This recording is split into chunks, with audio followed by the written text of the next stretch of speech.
Buongiorno, buongiorno e ben ritrovati in diretta come sempre alla nostra edizione straordinaria che ricomincia puntuale alle 11:30, mancano pochi secondi, come sempre una mattina ricca che seguiremo in diretta anche per ricordare tutte le novità, gli aggiornamenti, porre come ogni giorno le domande al governatore Luca Zaia, del quale sentirete la conferenza stampa tra meno di un'ora, come sempre alle 12:30 circa.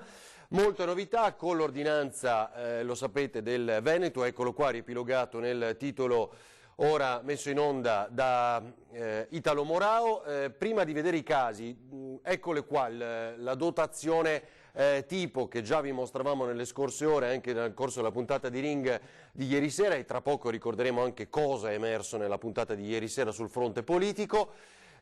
Cosa dice questa ordinanza? Mascherina obbligatoria nel momento in cui si esce, nonché guanti o gel, quindi anche nel momento in cui doveste uscire, sempre per motivi indifferibili, perché quello non cambia ed è bene ribadirlo, da quel che capiamo bisogna avere appunto o i guanti o il gel almeno insieme alla mascherina, e questo è importante anche per andare a fare una corsetta, anche se si va a camminare da soli in mezzo ai campi, quello che è stato detto e ribadito. Dunque un paio di flash e poi vediamo se riusciamo a collegarci con Treviso, ma vediamo già pronto anche il Presidente dell'Autorità Portuale di Venezia, Pino Musolino, con il quale dialogheremo tra poco. A mezzogiorno invece è prevista una conferenza stampa del governatore del vicino Friuli Venezia Giulia, Massimiliano Fedriga, e quindi sentiremo anche la declinazione dell'ordinanza che lì ha pensato il governatore del Friuli Venezia Giulia, e poi 12:30 come detto Luca Zaia. Molto altro, poi torneremo sul fronte politico con altri due ospiti, poi nell'ultima parte di questa straordinaria verso le 14 Federico Carer, perché assessore regionale al turismo, perché ieri sera proprio in diretta abbiamo dato una notizia delle dichiarazioni della sottosegretaria Bonaccorsi, che dice andremo al mare, e questo è un dato importante. Però vedo già collegato Filippo Fois. Filippo, prima di venire da te volevo aggiornare sulla tabella emanata poco fa, diffusa poco fa dalla Regione Veneto, che reca 144 casi di positivi in più da ieri pomeriggio. E allora è evidente adesso perché per esempio a Treviso ci sono 49 casi in più, ieri abbiamo detto 0. Allora a questo punto una delle interpretazioni che avevamo dato, cioè che non ci fossero responsi di tamponi nella giornata di ieri, ha concreto fondamento, come vedete, cioè nelle 24 ore precedenti 0 nuovi casi di positivi a Treviso si leggeva in due maniere: molto bene come andamento di questa emergenza sanitaria, oppure non c'erano i risultati dei tamponi, e quindi a questo punto dobbiamo credere questa seconda versione, considerato che oggi leggiamo più 49 casi. Allora, sono 7 le vittime in più da ieri pomeriggio, 233 le persone in terapia intensiva. Le nuove vittime purtroppo si registrano 2 all'azienda ospedaliera di Padova, una a Oderzo, una a Vittorio Veneto, una all'ospedale di Montebelluna e poi ancora una all'ospedale di Legnago, una all'ospedale di Villafranca. Questa è la situazione, 906 vittime in totale. Allora, prima di collegarci con Pino Musolino, Presidente dell'Autorità Portuale di Venezia, Filippo Fois, anche perché Filippo non ho anticipato, poi vediamo se con il Governatore ne potrai parlare tu tra poco. Sul fronte delle elezioni, che leggiamo, immaginiamo e sentiamo molto distanti in questo momento, ma sono un tema perché si doveva votare a metà, fine maggio, in teoria, no? Per il rinnovo della regione, della giunta regionale. Esatto. I due candidati alternativi in questo momento a Luca Zaia, cioè Enrico Cappelletti del Movimento 5 Stelle e l'altro candidato governatore Arturo Lorenzoni del Veneto che vogliamo, sostanzialmente si sono messi d'accordo per settembre, cioè ipotizzano che settembre possa essere una buona data. Filippo. Esatto, buongiorno intanto Ferdinando, buongiorno ai nostri telespettatori. In effetti questa sarebbe una data che potrebbe mettere d'accordo tutti, perché lo stesso Presidente Zaia, adesso votare è impossibile votare quest'estate, per cui la prima data disponibile sarebbe quella di settembre, e da questo punto di vista per l'appunto sembra che ci sia un completo accordo tra tutti i pretendenti, per così dire. Bisogna vedere se è d'accordo il Ministero dell'Interno, perché una elezione a settembre, che io sappia, non è mai avvenuta in Italia. Le date possibili sono a ottobre o a novembre, ma in quel caso Zaia ha detto potremmo fare i conti, forse, speriamo di no, con una seconda ondata di coronavirus, per cui indire delle elezioni sarebbe impossibile.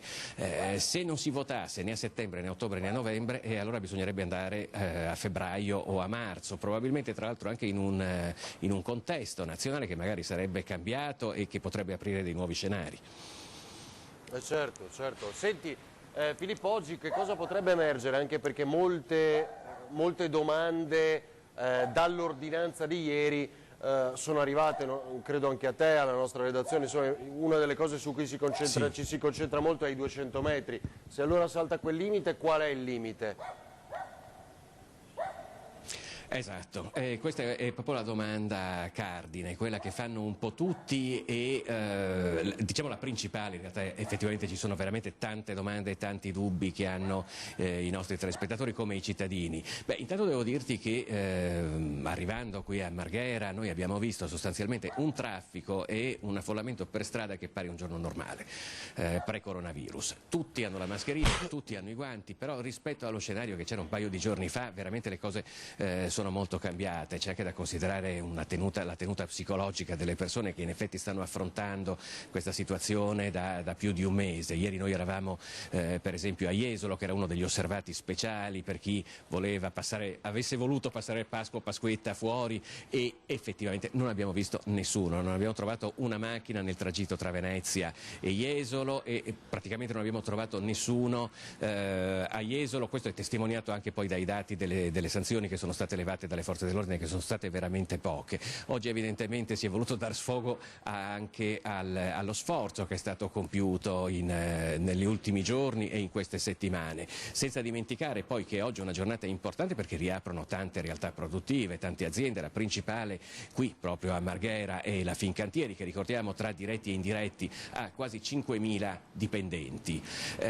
Certo rimane il dubbio su, come dicevi tu, tra i 200 metri, i paraggi di casa, però per certi versi io mi sentirei già di dire che questa è una questione un po' di lana caprina. Lo stesso Presidente Zaia ha ripetuto più volte che è inutile andare ad argomentare, perché diciamo il vulnus, il senso del provvedimento è quello che bisogna stare a casa, uscire solamente se necessario. Rimangono comunque le tre motivazioni valide per poter uscire di casa, vale a dire motivi di lavoro, motivi di salute e fare la spesa.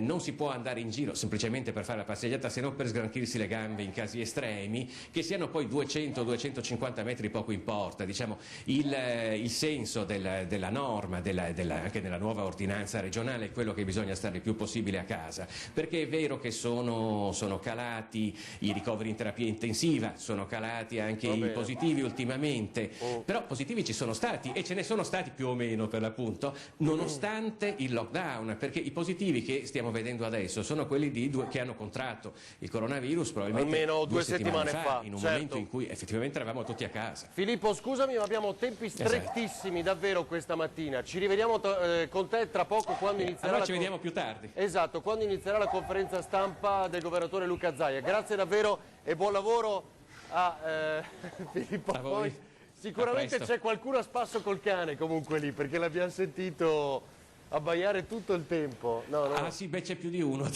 Esatto, vabbè. Okay. Ciao Filippo, tra poco. Saluto subito e ringrazio anche, prima di collegarci, come detto, con il Presidente dell'Autorità Portuale di Venezia, Tiziana Bolognani da Belluno. Ciao Tiziana, buongiorno, ben trovata. Buongiorno a voi. Buongiorno. Allora, io faccio vedere, mentre tu ci racconti cosa è successo, le foto che ci hai inviato. È un'operazione un po', ecco, vediamo un po' se ci riesco. Quindi brucia, c'è stato un incendio questa notte a Cortina? Sì, un maggio, alle 5:15 di questa mattina è scattato l'allarme per un maso andato a fuoco. Le immagini sono particolarmente eloquenti. Siamo in località Crignes ed è come dire, un piccolo promontorio che si affaccia esattamente su Cortina, dall'altra parte del torrente Voit, per andare a Socrepes, agli impianti di risalita, per intenderci.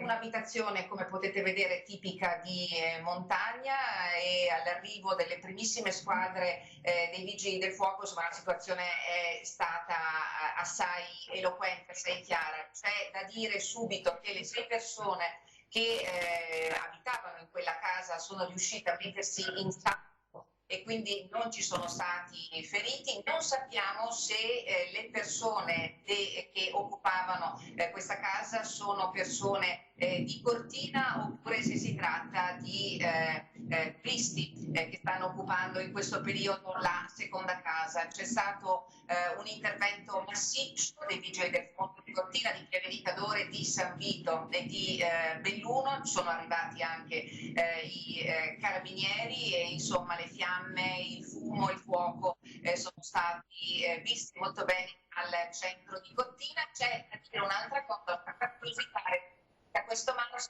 perché in questo maso sono state girate l'anno scorso, a gennaio del 2019, alcune scene della fortunata serie televisiva del Pop, quella di Paolo Sorrentino. In quella villa hanno girato le scene con il protagonista John Malkovich. Ah, in quella lì, in quella che è data fuoco, dice... Ah. Sì.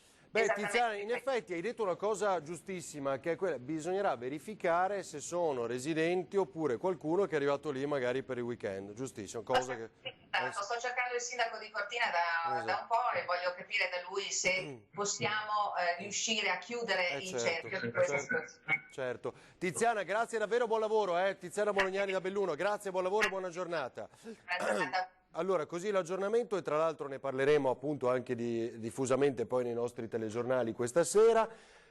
Chiedo scusa anticipatamente per il ritardo al Presidente dell'Autorità Portuale di Venezia. Buongiorno, ben trovato a Pino Musolino, buongiorno. No, buongiorno a voi. Grazie per essere con noi. Dicevo, chiedo scusa per il ritardo, abbiamo una giornata e una mattina densissima, anche perché tra poco c'è la conferenza stampa, lo ricordiamo, di Massimiliano Fedriga, governatore Friuli Venezia Giulia, e poi quella di Luca Zaia alle 12:30. Senta, Presidente, intanto ho letto questa sua analisi sul ruolo di Venezia metropoli e vorrei arrivarci tra poco.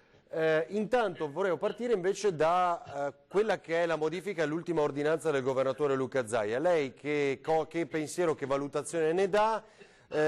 Quali ragionamenti le hanno anche sottoposto magari in queste ore nel mondo che lei rappresenta?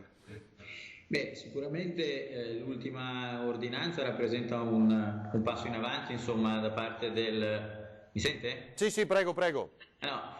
Da parte della gestione complessiva della crisi in Veneto, che ricordiamolo, non lo dico per partigianeria in quanto Veneto a mia volta, però insomma è una delle regioni che ha tenuto meglio, che sta tenendo meglio, che sta piano piano riemergendo meglio dalla situazione drammatica nella quale eravamo piombati. Sicuramente noi dobbiamo assolutamente tenere altissima l'attenzione per gestire il presente, la crisi attuale, ma poi dobbiamo essere assolutamente attenti e accorti a non creare una crisi, se volete, anche di peggiori conseguenze, che è la crisi economica, che potrebbe essere dietro l'angolo, e quindi mantenere ancora chiuse grosse parti di filiere importanti, mantenere ancora chiuse alcuni elementi fondamentali della nostra economia, che poi a scalare va a toccare anche altre economie.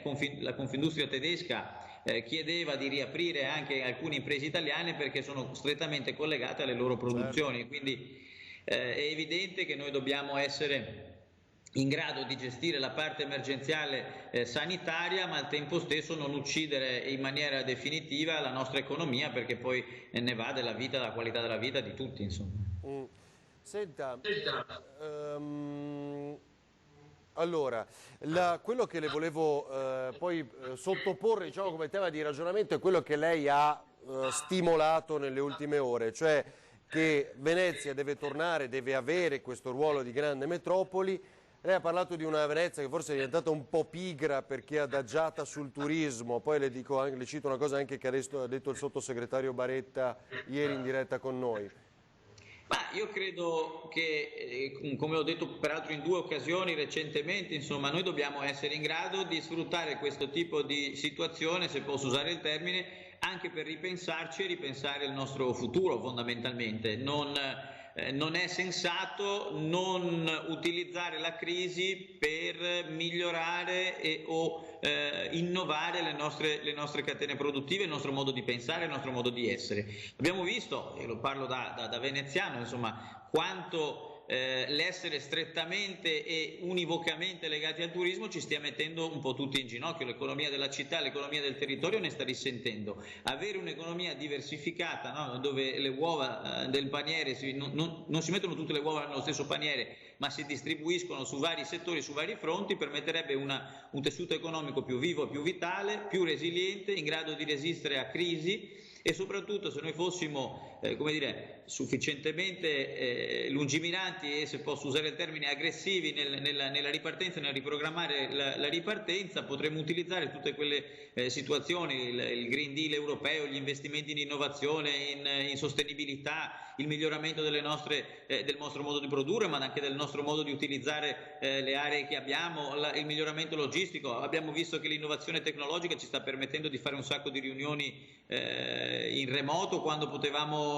precedentemente le avremmo fatte tutte fisicamente. Cioè, ci sono molti aspetti che noi possiamo utilizzare nel post per innovare e migliorare la nostra capacità produttiva e soprattutto anche la nostra qualità della vita complessiva, a partire dal fatto che appunto Venezia, che nei soldi facili, diciamo così, guadagnati col turismo, si era un po' impigrita. Invece questa città ha una storia millenaria di innovazione, di coraggio, di sviluppo economico, che è basato anche su tante scommesse. Ecco, forse questo è il momento di cominciare a riscommettere su di noi e su un futuro economico diversificato. Ecco, Baretta, sottosegretario dell'economia veneziano, ieri diceva che abbiamo capito però come Venezia senza turisti muore allo stesso tempo, no? Dopo il dibattito di tutti questi anni. Ma questo è un dato di fatto, no? Che abbiamo riscontrato in queste purtroppo mesi più che settimane ormai. Muore perché, come dicevo prima, aveva puntato tutto, aveva fatto un all-in, come dicono i miei amici pokeristi, su un unico mano di carte, su un unico giro di carte. È evidente che questa situazione nel breve periodo produrrà e continuerà a produrre gravi conseguenze, gravi difficoltà. Vero è che appunto il pensare nel medio e nel lungo periodo una diversificazione, un'articolazione, tornando o addirittura reinventando nuove attività economiche, appunto come le dicevo, riportando una chimica verde per esempio. Noi abbiamo una storia più di cinquantennale sulla chimica che a un certo punto si è interrotta, ma che potrebbe tornare con grandi motivi di innovazione, con grandi motivi di ricerca, mettere in rete le università, insomma in qualche modo mettere a frutto tutte le grandi opportunità che noi abbiamo già sul nostro territorio e che invece stanno semplicemente aspettando, come dire, di essere cucite assieme in un disegno più ampio. Allora, Presidente, poi le chiederò pazienza perché se è pronto il collegamento con Treviso solo dobbiamo interromperci per qualche istante solo perché abbiamo anche lì tempi strettissimi, ma le volevo dire un'altra cosa. Sempre ieri il sottosegretario all'economia diceva sul tema del quale abbiamo parlato molto spesso appunto anche con lei, che è quello delle grandi navi, che anche questo periodo ci dovrà far ragionare su quell'aspetto lì, cioè che bisognerà probabilmente pensare a una prospettiva più coraggiosa per affrontare quel tema lì. Che ne pensa? Guardi, io ho lanciato quell'iniziativa che si chiama Cruise 2030 con gli 8 porti crocieristi europei più come dire, colpiti dal turismo crocieristico, più affetti dal turismo crocieristico e quindi non posso che essere d'accordo. Si possono fare scelte coraggiose, calcolando anche che il futuro probabilmente dell'industria crocieristica sarà significativamente diverso da quello che è stato fino a oggi. Diciamo che forse sarà l'industria che nell'immediato verrà colpita di più e avrà più conseguenze rispetto all'esplosione della pandemia legata al coronavirus.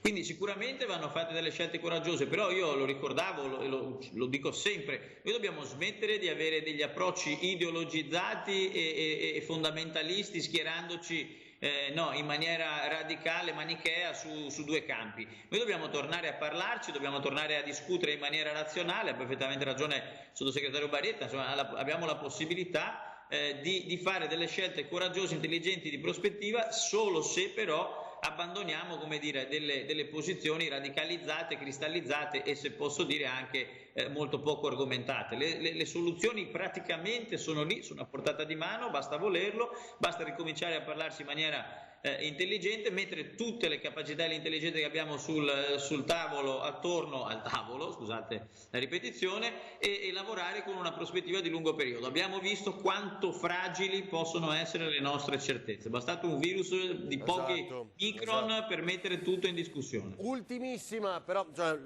la riguarda, definiamola così, in maniera tangente, ma molti imprenditori dicono, sperano adesso anche negli incentivi, non solo nei finanziamenti a fondo perduto, di cui abbiamo, cioè liquidità vera e non indebitamento. Alcuni dicono anche, e lo ha fatto per esempio il presidente di Confindustria Veneto Enrico Carraro, dice magari con qualche incentivo ora potremo riportare le produzioni dall'Oriente al nostro paese, perché per esempio anche nei traffici di alcune componenti importanti, per esempio della meccanica, ci vogliono 27 giorni di nave, vero? Quanti sono? È giusto? Circa 28 dalla 28, Cina al Veneto. Insomma. Esattamente, dalla Cina al Veneto, quindi anche quelli poi di fatto, se pensavamo fossero risparmi, diventano costi. Ecco, questo come cambierebbe anche la sua prospettiva?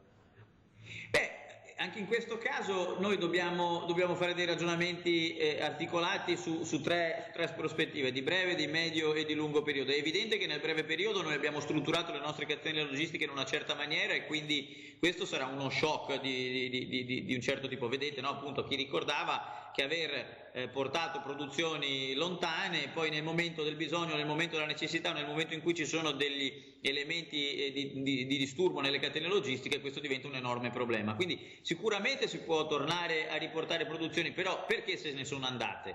Perché le condizioni di vantaggio e le condizioni anche di fiscalità o di economia che erano date da altri paesi non erano quelle che ci sono qui. Io uso sempre questo tipo di termini. Noi dobbiamo creare un ecosistema economico e finanziario favorevole agli investimenti, favorevole all'innovazione. Se crei questo con le regole giuste, crei anche le condizioni e le precondizioni perché le imprese, invece di andare via, restino qui, perché le capacità e l'innovazione rimanga qui e addirittura noi si torni a essere un grande paese che esporta conoscenza. Certo, grazie davvero al Presidente dell'Autorità Portuale di Venezia, Pino Musolino, grazie e buona giornata, buon lavoro. Grazie. Buona giornata e buon lavoro anche a voi, grazie. Allora, poi ho già intravisto, e chiedo scusa anche perché è un po' di tempo che aspetta, con Nicoletta Rizzetto a Piazzale Burchiellati a Treviso, il comandante della Polizia Locale, comandante Gallo, buongiorno, ben trovato. Buongiorno a tutti. Anche perché abbiamo descritto, comandante, la riapertura certo dei mercati, la possibilità di aprire nel momento in cui ci sono disposizioni molto chiare applicate dalle amministrazioni comunali. Allora, voi siete lì in sopralluogo, c'era anche con voi il sindaco di Treviso Mario Conte fino a poco fa. Comandante, com'è andata? Direi che è andata molto bene secondo il nostro programma e secondo le previsioni, nel senso che tutti gli utenti sono entrati con la propria mascherina, sono entrati con i guanti e mantenendo soprattutto i 2 metri di distanza l'uno dall'altro. Abbiamo avuto circa 400 persone che sono intervenute questa mattina dalle 7:30 fino adesso, vedete ancora ci sono degli utenti che si stanno servendo, però devo dire che grazie al servizio della protezione civile intervenuta con una ventina di volontari, agli alpini e agli agenti della polizia locale, tutto è andato per il meglio. Tutto è andato per il meglio. Ricordiamo, comandante, quali sono gli estremi perché sia garantita l'apertura di un mercato, quindi le distanze, tutti devono avere i guanti, mascherina, no? Certo. Certo, innanzitutto specifichiamo che ci sono solo banchi per alimentari, l'ordinanza regionale aprirà anche alla possibilità di vendita per prodotti per bambini, i mercati devono essere regolamentati in modo molto ferreo, diciamo così, molto rigido, cioè deve essere comunque un'area delimitata, come potete vedere ci sono delle delimitazioni fatte con nastro e con transenne, si entra da una parte e si esce dall'altra, quindi ci sono accessi distinti, naturalmente bisogna bisogna entrare con mascherina che copra tutto il viso, cioè fino al naso quantomeno, che abbia i guanti come indossiamo noi e soprattutto il rispetto dei 2 metri di distanza da una persona all'altra. Anche rispetto al banco del mercato bisogna rispettare almeno 2 metri. Ecco, sanzioni non ne avete elevate, giusto? No, sanzioni non ne abbiamo elevate, anche perché, come dicevo poc'anzi, le persone hanno rispettato scrupolosamente tutte quelle che sono le direttive. Naturalmente all'ingresso i volontari hanno ricordato agli utenti quelle sono le regole da rispettare. Naturalmente le regole non sono solo per gli utenti, ma anche per chi sta vendendo, quindi chi vende deve avere la mascherina e i guanti, quindi regole ferree per tutti. Ecco, comandante, vedo anche i suoi agenti di polizia locale, tutti ovviamente con la mascherina, quindi quello come ormai è per tutti. Senta, c'è un ultimo consiglio, un appello che lei vuole lanciare per queste giornate che ci danno l'idea di un quasi ritorno alla normalità, che è un rischio allo stesso tempo? Questo effettivamente è un grosso rischio, lo dicevo già ieri ad alcuni suoi colleghi che abbiamo registrato un aumento sensibile dei transiti durante l'ultima settimana, più di 25.000 passaggi in più di transito di veicoli in città. Questo significa che sicuramente c'è più movimentazione, naturalmente c'è anche più rischio che le persone abbassino la guardia. Bisogna assolutamente mantenere una guardia molto alta, bisogna fare in modo che gli spostamenti siano limitati per le 3 ragioni previste dal DPCM e soprattutto non bisogna mollare in questo momento quando i primi risultati si stanno intravedendo. Quindi il consiglio è quello che stiamo dando ormai da parecchie settimane, di rimanere a casa e di spostarsi solo per i 3 motivi previsti dalla normativa, e cioè motivi di salute, motivi di lavoro e motivi di urgenza o necessità. Bene, grazie davvero al comandante della Polizia Locale di Treviso, il comandante Gallo. Grazie e buon lavoro, buongiorno. Grazie a voi, buona giornata. E anche alla nostra Nicoletta Rizzetto, che appunto era lì in Piazzale Burchellati. Bene, siamo riusciti a fare anche questo grande Italo. Adesso prepariamo, abbiamo la pubblicità, va bene? Prepariamo la conferenza stampa del governatore Massimiliano Fedriga, perché tra poco sarà anche lui a spiegare in diretta che cosa ha deciso per il vicino Friuli Venezia Giulia, perché chiaramente scadendo il 13, quindi Pasquetta, anche l'intervento governativo e di conseguenza quello che le regioni possono aver deciso come maggiormente o in quota minore restrittivo, e quindi da adesso fino al 3 maggio che cosa ha stabilito anche la regione Friuli Venezia Giulia. Ieri vi abbiamo raccontato ed è riepilogato un po' nel titolo e in quello che abbiamo detto adesso con il comandante Gallo per i mercati, per gli spostamenti, via dicendo, lo ha detto il governatore Zaia per il Veneto. Tra poco sentiremo appunto anche Fedriga. Sta per cominciare. Prima della pubblicità però, Italo, direi riascoltiamo un momento e poi andiamo direttamente in pubblicità della puntata di Ring ieri sera. Abbiamo sentito i 2 candidati governatori alternativi, ricordandovi ancora una volta come Luca Zaia di fatto non sia il candidato ufficiale del centrodestra, perché ha sempre detto 45 giorni prima del voto ufficializzerò eventualmente la candidatura. Quindi Arturo Lorenzoni per il centro-sinistra, il Veneto che vogliamo, il Partito Democratico, il sostegno di quell'area lì, e per il Movimento 5 Stelle Enrico Cappelletti. Quando andiamo a votare, Zaia dice prima possibile. Cosa ne pensano i 2 che tra l'altro si sono conosciuti e incontrati per la prima volta ieri sera a Ring? Vediamo. Il governatore Zaia ha detto andiamo al voto prima possibile, appena sarà possibile, quindi sperando che rallenti soprattutto in estate, cioè il concetto è votare in estate, non nella finestra poi di ottobre e via dicendo. Che ne dice poi Arturo Lorenzoni? Io ho detto che sono d'accordo con lui, però non sono né io né lui che deve decidere, che può decidere quando si può andare al voto. Un errore drammatico l'ha già fatto Macron in Francia, quando non ha sospeso una tornata elettorale in un momento già di emergenza conclamata nel suo paese, e da quella sciagurata decisione ne è conseguito un'amplificazione del contagio con problemi sanitari rilevanti. non sono né io né lui, perché non è tanto la politica quanto dovremo sentire quelle che saranno le valutazioni degli scienziati, dovremo seguire quello che è l'andamento della malattia, dovremo seguire quelle che sono le condizioni. Certo è che se si presenteranno le condizioni di sicurezza per andare al voto, prima si vota meglio è, perché sono 25 anni che il Veneto chiede di cambiare pagina, le votazioni avrebbero dovuto essere a maggio, facciamole il prima possibile.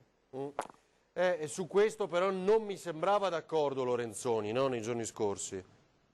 No, assolutamente, non sono per nulla d'accordo, perché sono d'accordo sul, diciamo così, ascoltare la parte scientifica e avere un input da parte loro che è imprescindibile, però dobbiamo tenere conto anche della possibilità di esercitare dei diritti democratici e poter confrontare delle proposte. Sappiamo fin da ora che fino alla metà di maggio non ci sarà la possibilità di, diciamo così, allentare le misure, e sappiamo che comunque i primi mesi ci sarà, diciamo così, un'accessibilità alle persone limitata. Andare a votare a luglio, come stanno chiedendo alcuni governatori, tra cui il governatore Zaia, mi sembra sarebbe una decisione poco saggia dal punto di vista proprio della proposta di consentire di fare una campagna elettorale, di poter confrontare delle proposte diverse. Poter, diciamo così, mettere in luce quelli che sono i limiti dell'azione del governo della Lega di questi 10 anni, ma anche di questi ultimi mesi, che ci sono e che sono evidenti agli occhi di osservatori, diciamo così, attenti, in questo momento non è pensabile. Per cui, ecco, accelerare il ricorso alle urne senza dare la possibilità appunto di ragionare con serenità e con visione su quelle che sono modi diversi di pensare al governo regionale, credo non sia una scelta responsabile. Prendiamoci quei 2 mesi in più, ma facciamo le cose con attenzione. E io mi auguro che il governo centrale, ecco, non ceda alla pressione dei governatori, che naturalmente vedono un vantaggio dal poter andare alle urne praticamente senza campagna elettorale, forti di questa spinta emotiva. Chi gestisce emergenze come questa ha sempre un vantaggio, chiaramente. È vero, è sacrosanto che ci devono essere le condizioni per fare una campagna elettorale. Probabilmente, forse settembre potrebbe già essere una soluzione che in qualche maniera possa compensare le 2 diverse esigenze, quelle di andare al voto. Beh, però in realtà se lei dice settembre, dice sì anche il subito a Luca Zaia, ma in realtà settembre è un po' quello che diceva poi anche Lorenzoni, mi sembrava, no? Nei giorni scorsi. Cioè, settembre potrebbe essere un periodo giusto? O ricordo male? Sì, settembre può essere un periodo giusto se appunto le condizioni sanitarie lo consentiranno, ma prima, diciamo così, dell'estate e prima di agosto credo sarebbe veramente impossibile. Lorenzoni, alla luce di quello che vedo stasera guardandovi e alla luce di tutto quello che è successo, è impossibile un ticket tra voi? Partiamo da Lorenzoni e poi Cappelletti. Ma io interlocuzioni con il Movimento 5 Stelle ne ho avute, diciamo così, ante virus moltissime, a tutti i livelli, da livello nazionale fino a livello locale, cercando di disegnare una proposta comune. Ho visto che i contenuti su cui abbiamo lavorato e stiamo lavorando sono molto simili, ma c'era un'esigenza nazionale di ribadire un'autonomia rispetto ad un percorso che coinvolga il Partito Democratico, che ci ha portato. E poi è nata la candidatura di Cappelletti, Enrico Cappelletti, però in realtà adesso è un nuovo mondo, no? Lei si sente di lanciare un appello, di dire qualcosa al suo vicino di banco Skype in questo momento? Ma io sì, voglio dire, assolutamente la porta è sempre aperta. Il percorso che abbiamo iniziato con il Veneto che vogliamo è un percorso di grande apertura verso i contenuti legati all'ambiente, i contenuti legati ad un'economia più vicina all'innovazione, ad una politica di investimenti. Su questo mi pare che il Movimento 5 Stelle ci sia, per cui ben venga se riusciamo ad avere un progetto comune. Cappelletti recepisce? Ma se così fosse, direttore, probabilmente non sarebbe mai nato il Movimento 5 Stelle. Noi siamo nati proprio come movimento di protesta inizialmente, poi di proposta di un'alternativa rispetto a un sistema che cambiava continuamente, perché si sono avvicendati numerosi governi, parlo a livello nazionale naturalmente, ma sostanzialmente le politiche che venivano portate avanti erano sostanzialmente le stesse. Con difficoltà quindi riconoscersi in una maggioranza, in un'opposizione che non era in grado di fare opposizione, in Veneto in particolar modo, tra gli attivisti, tra i simpatizzanti, tra gli iscritti al Movimento 5 Stelle, è prevalso in maniera sostanziale la posizione di correre da soli per rivendicare con orgoglio quella che è una nostra identità naturalmente di cambiamento netto e radicale rispetto a come è stata gestita e condotta la politica negli ultimi decenni nel nostro Paese. E quindi da questo la difficoltà ad allearci.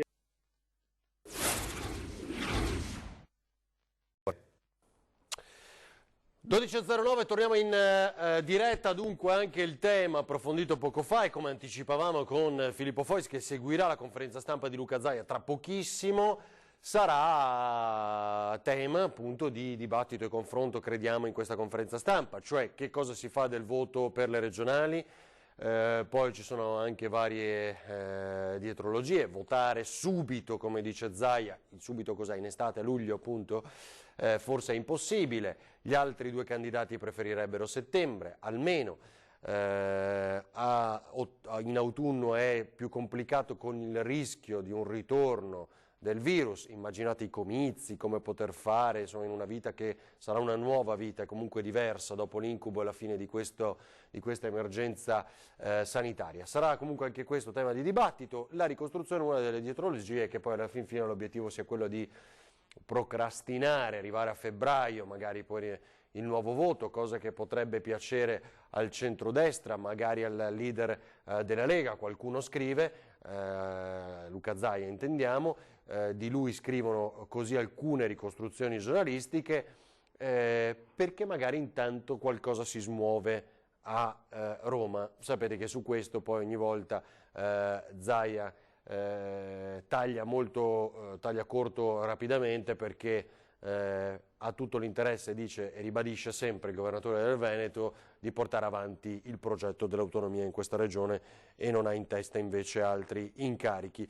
Allora, non è ancora cominciata la conferenza stampa del governatore Massimiliano Federica, invece, che partirà a breve, però è già arrivato, vedo invece a Marghera, il portavoce Carlo Parmeggiani. Vedete invece il nostro Sandro Ponchio sempre al lavoro, sta settando insieme a Italo Morao e Tony Esposito l'audio per garantire la diretta della conferenza stampa di Luca Zaia tra poco. Vedete l'ovone, 10 kg, oltre 2.000 euro raccolti fino ad adesso. Tra oggi e domani, immaginiamo, chiuderà questa asta per poi donare l'uovo. Il numero è 041 279 2863, è quello della segreteria del governatore del Veneto, alla quale si possono far pervenire dunque queste offerte che poi andranno al conto di solidarietà. 041 279 2863, ve lo ribadisco ancora una volta. Diamo un paio di aggiornamenti. Purtroppo altri 3 medici sono morti, il totale arriva a 112 nel nostro paese, e questo, sapete, è uno degli aspetti anche più dolorosi per quelli che sono proprio in prima fila. L'Agenzia Italiana del Farmaco ha autorizzato l'avvio dello studio multicentrico di un anticoagulante eparina a basso peso molecolare nel trattamento dei pazienti con quadro clinico moderato o severo di Covid-19. La sperimentazione valuterà la sicurezza e l'efficacia dell'anticoagulante somministrato a diversi dosaggi nel migliorare il decorso della malattia. Il Veneto, appunto, i dati di stamattina: 144 nuovi casi. Il numero dei positivi al coronavirus che aumenta, di questi 144, che raggiungono così in totale 14.432 dall'inizio dell'epidemia, 21 febbraio. Solo il cluster di Vo continua a segnare 0. I decessi rispetto a ieri sono 7 in più, ospedali e case di riposo, 906 vittime nel totale. Arriva il piano degli esperti per riaprire l'Italia, 5 punti per riaprire il Paese e convivere con il Covid-19, gestendo in modo sicuro la transizione da pandemia a endemia. La proposta scientifica è stata lanciata oggi su Medical Facts, magazine online di informazione scientifica con la direzione di Roberto Burioni, a firma tra l'altro a Pierluigi Lopalco dell'Università di Pisa, degli ordini medici, vabbè, e via dicendo. Vediamo quale altra news c'è. Vi volevo far vedere ancora le prime pagine invece dei quotidiani online, così il Corriere della Sera ancora con l'inchiesta al Pio Albergo Trivulzio a Milano e altre RSA, l'inchiesta, le perquisizioni, la fase 2 del 4 maggio, le uscite potrebbero essere scaglionate per fascia d'età. Quante volte si è detto, magari le prime a tornare al lavoro e ad avere una maggiore libertà potrebbero essere le donne, perché si vede da analisi approfondite come le donne siano un po' più graziate, mettiamola così, dal virus rispetto agli uomini. Che estate sarà? Mascherine in spiaggia, ombrelloni distanti, il bagno sarà permesso, la Romagna rilancia i gabbiotti in plexiglass. La vedete questa immagine? Quindi l'ombrellone con i 2 lettini e attorno un plexiglass addirittura. Potrebbe essere così la nostra estate negli stabilimenti balneari. Ne parliamo tra poco dopo la conferenza stampa con l'assessore regionale al turismo Federico Caner. Questa potrebbe essere una chiave di lettura. Poi ancora il sì dall'Unione Europea, 200 miliardi di aiuti all'Italia, al via i test sull'eparina, che è quello che vi abbiamo appena letto dall'ultimo aggiornamento, smart working obbligatorio e ingressi differenziati, le idee della task force, cioè quel gruppo che è al lavoro con l'amministratore Colao, definiamolo il comitato scientifico legato alla riapertura delle attività produttive, al ritorno alla normalità, la fase 2, che appunto potrebbe vagliare questo tipo di idee, molto smart working e ingressi differenziati per quanto concerne i luoghi di lavoro. Vediamo ora il Gazzettino. 7 vittime questa notte, positivi 10.736. Perché c'è questa discrepanza? Lo abbiamo detto più volte, 14.000 e passa, vi do il dato corretto letto poco fa, 14.432 dal 21 febbraio, attualmente positivi invece 10.736, eccolo qua spiegato. La nuova ordinanza, che vediamo anche riepilogata un po' nel nostro titolo, via il limite dei 200 metri da casa, mascherine e guanti obbligatori sempre. E poi appunto il video shock mostrato ieri durante la nostra diretta, quel video ripreso dalla TV giapponese. Qui Parmigiani, segnaliamo, non rispetta le distanze per qualche istante, ma non rispetta le distanze da Chiara, che garantisce appunto la lingua dei segni ogni giorno alla conferenza stampa del governatore Zaia. Ma era per verificare, immagino, testare ancora i microfoni e le inquadrature. Repubblica, ultimo flash, ancora mostriamo Repubblica, la Guardia di Finanza al Trivulzio, 300 i morti tra il Pio Albergo e l'Istituto Dognocchi, e sappiamo come le residenze per anziani in tutto il nostro paese stiano pagando il tributo maggiore. Servono 3 miliardi per poter riaprire la scuola in sicurezza a settembre.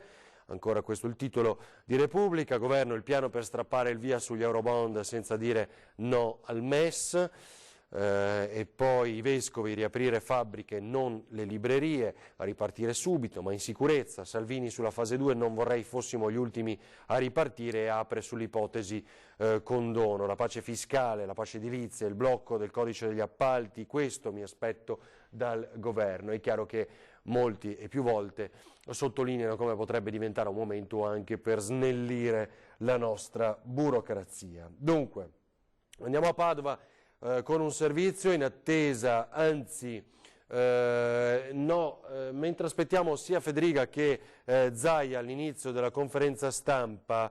Scusate, Italo e Tony, mi fate sapere se il video del ragazzo, la testimonianza del guarito è pronto, perché vorrei farne sentire almeno anche una parte. So che è un po' lungo, però una parte la vorrei far sentire, se è già pronto il video guarito nella nostra scaletta straordinaria di oggi, perché potrebbe essere interessante almeno una parte, anche per farvi percepire quali difficoltà si vivono per quelli che hanno sul proprio fisico l'aggressione, vivono l'aggressione maggiore di questo virus. Sentiamo, è una testimonianza forte.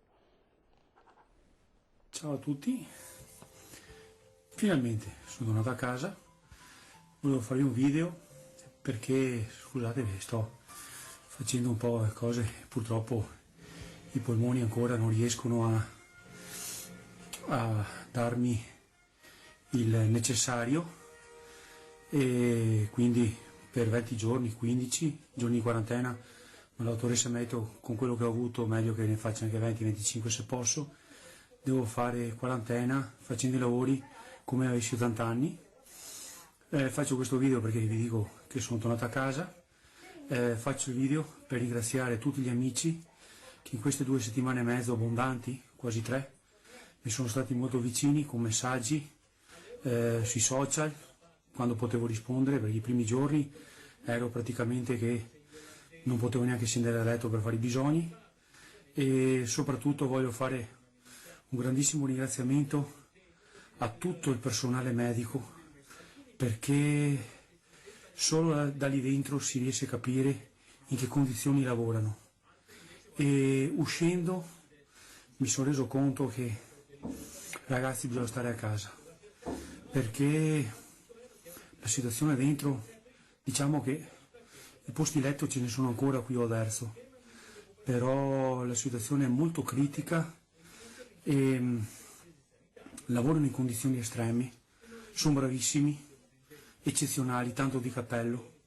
Fatto sta che gli ho promesso, quando uscirò, le porterò una mattina le porterò le mie brioche fatte con le mie mani, perché gli ho scritto che sarà un piccolissimo pensiero per tutta la loro gentilezza e disponibilità.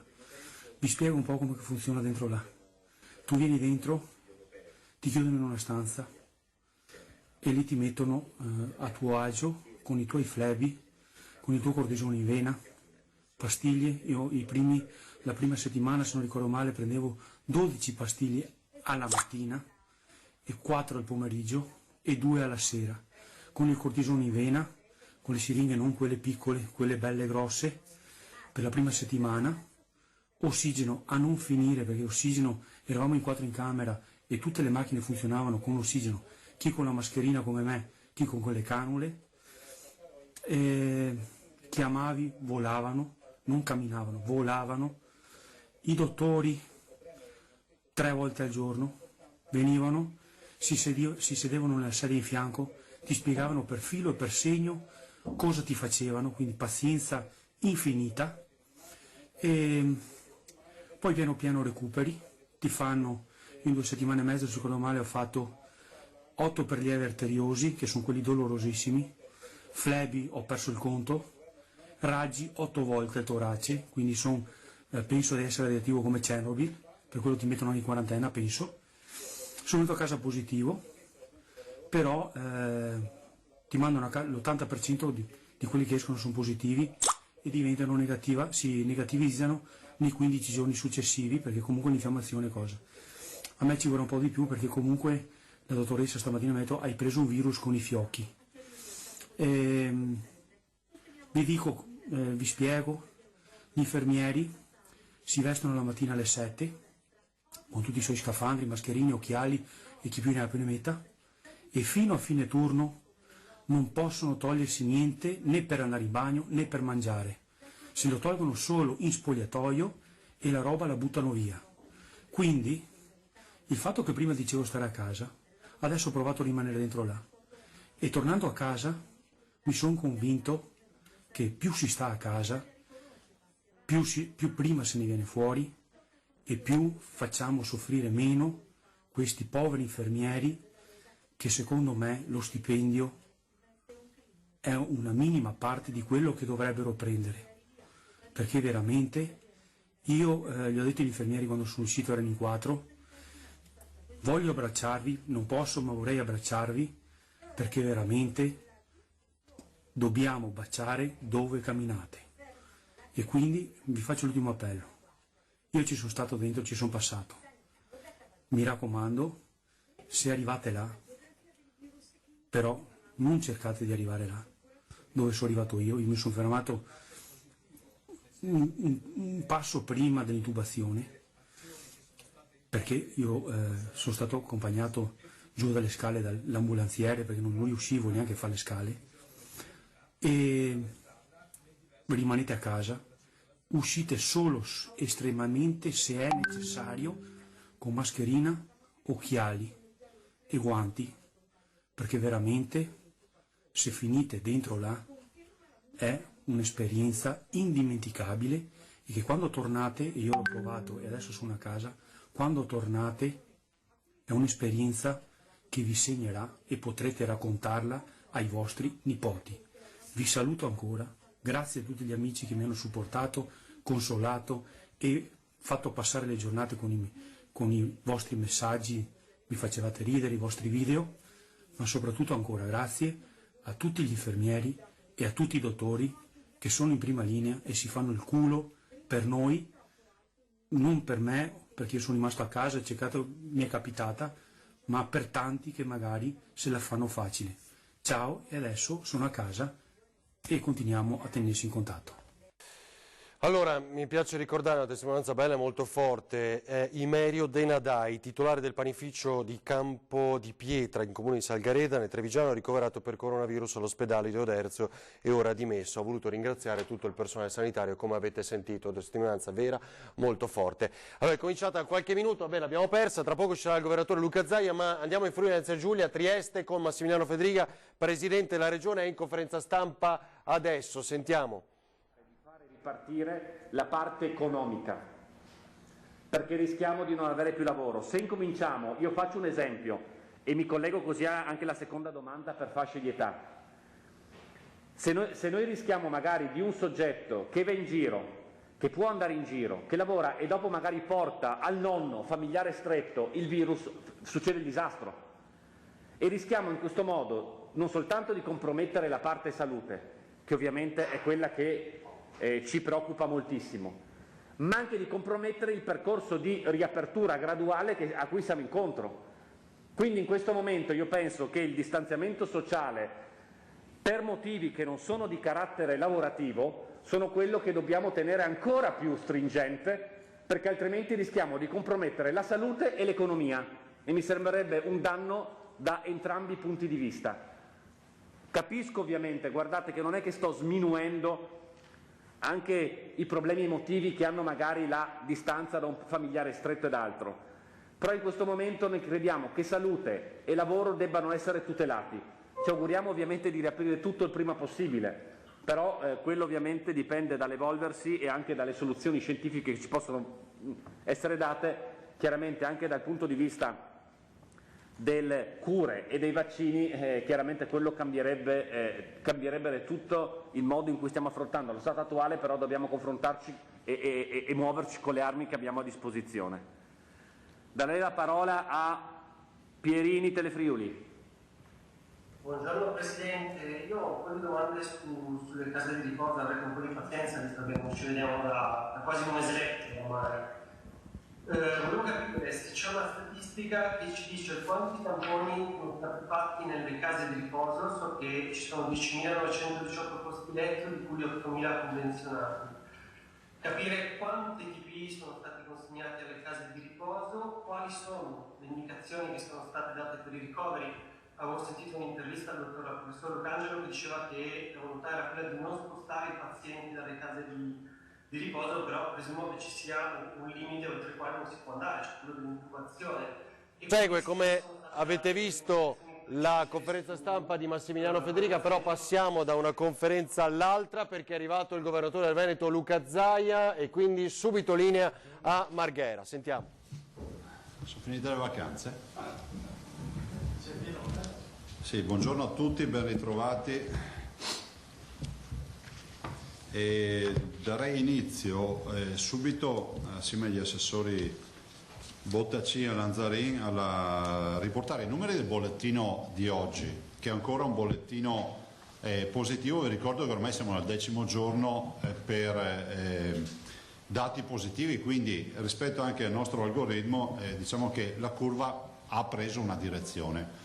Ed è esattamente quello che vi dicevo una decina di giorni fa, dobbiamo avere una direzione c'è, perché anche oggi poi, come vedrete, abbiamo dei risultati significativi, il che non vuol dire che bisogna abbassare la guardia, cioè questa è la vera grande preoccupazione che abbiamo, è il fatto che i cittadini non leggano questi dati positivi come è arrivato il cambio stagione e quindi pensiamo di non aver più le preoccupazioni dell'inverno che c'è stato. No, c'è sempre la possibilità che il tempo ci sia ancora brutto tempo in tema sanitario e quindi la preoccupazione è questa, che non ci sia una recrudescenza, che non ci sia un ritorno del virus, anche perché il virus, voglio ricordarvi, che è ubiquitario ormai, è nella nostra comunità, per cui per questo motivo è bene avere sempre la guardia alta. Allora, i tamponi realizzati ad oggi sono 208.878. Ecco, devo dirvi due cose, che la macchina è stata collaudata, la famosa macchina che abbiamo comprato per il professor Crisanti, che è in uso al professor Crisanti, è stata collaudata e da oggi dovrebbe andare a regime. Questa è una macchina che riesce ad processare circa 9.000 tamponi al giorno. A questi si aggiungono tutti i tamponi delle microbiologie che abbiamo messo in fila. Voi sapete che ogni ULSS sostanzialmente, tranne forse quelle di Rovigo che si sta organizzando, hanno la loro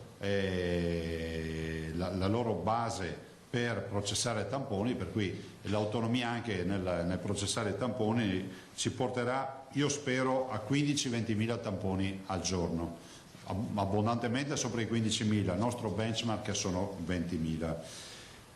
Dico anche che rispetto ai tamponi posso dichiararvi ufficialmente che da oggi non c'è più un magazzino, nel senso che i tamponi che avevamo in attesa, vi ricordate che avevamo 6-7.000 tamponi in azienda ospedaliera in attesa di essere processati, oggi ci ha comunicato il dottor Flor che non c'è più attesa, per cui avremo ancora una coda di coloro che diranno ma io ho fatto il tampone 5 giorni fa, 6 giorni fa, 7 giorni fa ed sto attendendo ancora il risultato.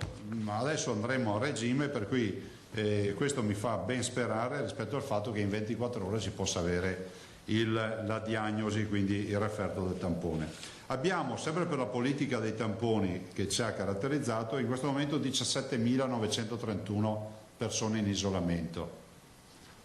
Vi ricordo che noi avevamo avuto dei momenti nei quali avevamo oltre 20.000 persone in isolamento, stanno calando anche le persone in isolamento, dei quali 14.432 sono positivi. Questo è isolamento fiduciario, persone che sono ovviamente in isolamento, che magari molti dei quali sono asintomatici, che stiamo seguendo con la sorveglianza attiva. I ricoverati sono 1.660, abbiamo passato i 3.500 ricoverati nella storia del coronavirus in Veneto, nel senso che questi sono i 1.660 ancora oggi in ospedale, dei quali 233 in terapia intensiva, sono 7 di meno rispetto a ieri mattina. Anzi, al bollettino di ieri sera, non di ieri mattina. Ieri mattina avevamo 2,45, quindi sono esattamente 12 di meno. I dimessi sempre da 10 giorni superano i ricoverati, quindi siamo a 1.743 dimessi. Devo ancora mettere il microfono? Ciao. Prego. Dicevo, i dimessi sono 1743, i morti sono 800, stiamo parlando di morti in ospedale perché poi abbiamo il dato, sono 900 e se diamo anche il dato 906 sono i morti in totale, in ospedale come ci è stato chiesto di dichiarare sono 800, i nati nelle ultime 24 ore sono 75. Per i nuovi di questa conferenza stampa ricordiamo che il tema dei nati per noi è un tema imprescindibile nella conferenza stampa. Alcune brevi considerazioni e poi lascio la parola alle domande e poi interverrà l'assessore Lanzarin. Donazioni. Sulle donazioni ringrazio tutti per le donazioni, in totale abbiamo raggiunto i 3.547 donatori, 30.547 donatori, grazie, 30.547 donatori, che ringrazio uno ad uno. Voi sapete che siamo l'unica regione che non applica tasse da 10 anni, tasse regionali, il che vuol dire che le donazioni per noi sono assolutamente ancora più utili e più strategiche. Abbiamo raggiunto la bella cifra di 4.000 47.375.202. Abbiamo 47 milioni, vi ricordo che la spesa del coronavirus vale quasi 100 milioni di euro. 47 milioni li abbiamo raccolti e dei quali 1.330.000 di beni, quindi abbiamo avuto donazioni per respiratori, donazioni per mascherine e quant'altro per 1.330.000, il resto sono tutti cash, 47.375.000 euro.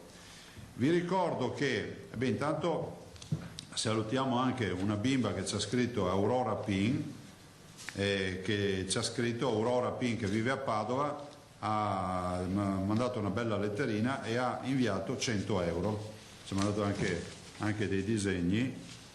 Insomma, ringraziamo Aurora per il materiale e per tutto e ringraziamo per la donazione, 5 anni, 100 euro, direi che è un bel segnale.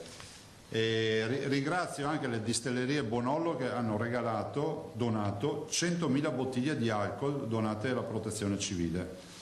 E poi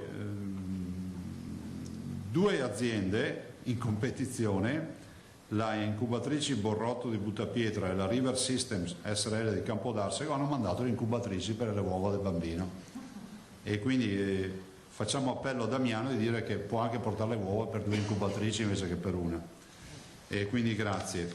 Rispetto alle case, alla mortalità c'è un dato che poi magari l'assessore presenterà. Voglio dirvi che i dati che noi abbiamo oggi ci dicono che la mortalità in Veneto è metà rispetto alla mortalità media nazionale, contro 31 e quanto il nazionale? 31,3, noi abbiamo 15,7% di mortalità sui casi trattati. L'assessore poi vi darà un quadro dei tamponi fatti nelle case di riposo, come abbiamo detto. Voi sapete che abbiamo aperto un focus ormai da settimane sulle case di riposo. Di fatto siamo al giro di boa, nel senso che sono finiti i tamponi o si stanno finendo le ultime proprio, ma siamo in maniera minimale di tamponare dipendenti e ovviamente ospiti delle case di riposo, che non sono pochi, perché sono circa 60.000 persone.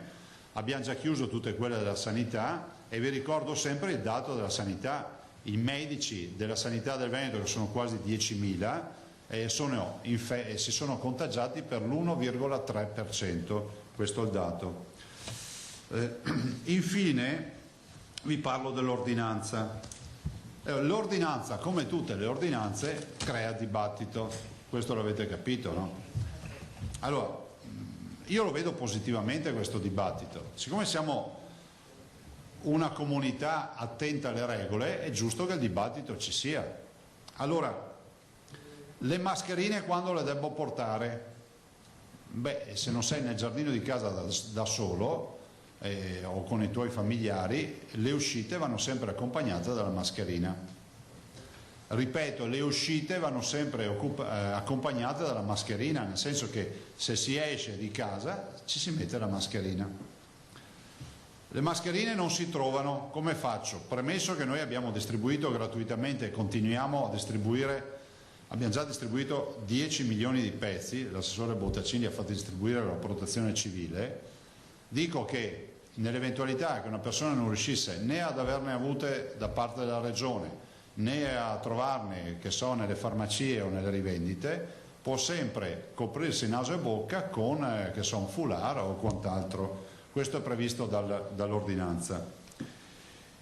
La distanza, grande dibattito. Allora, l'ultima volta io ho fatto un'ordinanza nella quale i famosi 200 metri sono nati in questa regione, no? Però i 200 metri erano un'unità di misura che permetteva a tutti di essere certi di quello che stava accadendo. Allora, io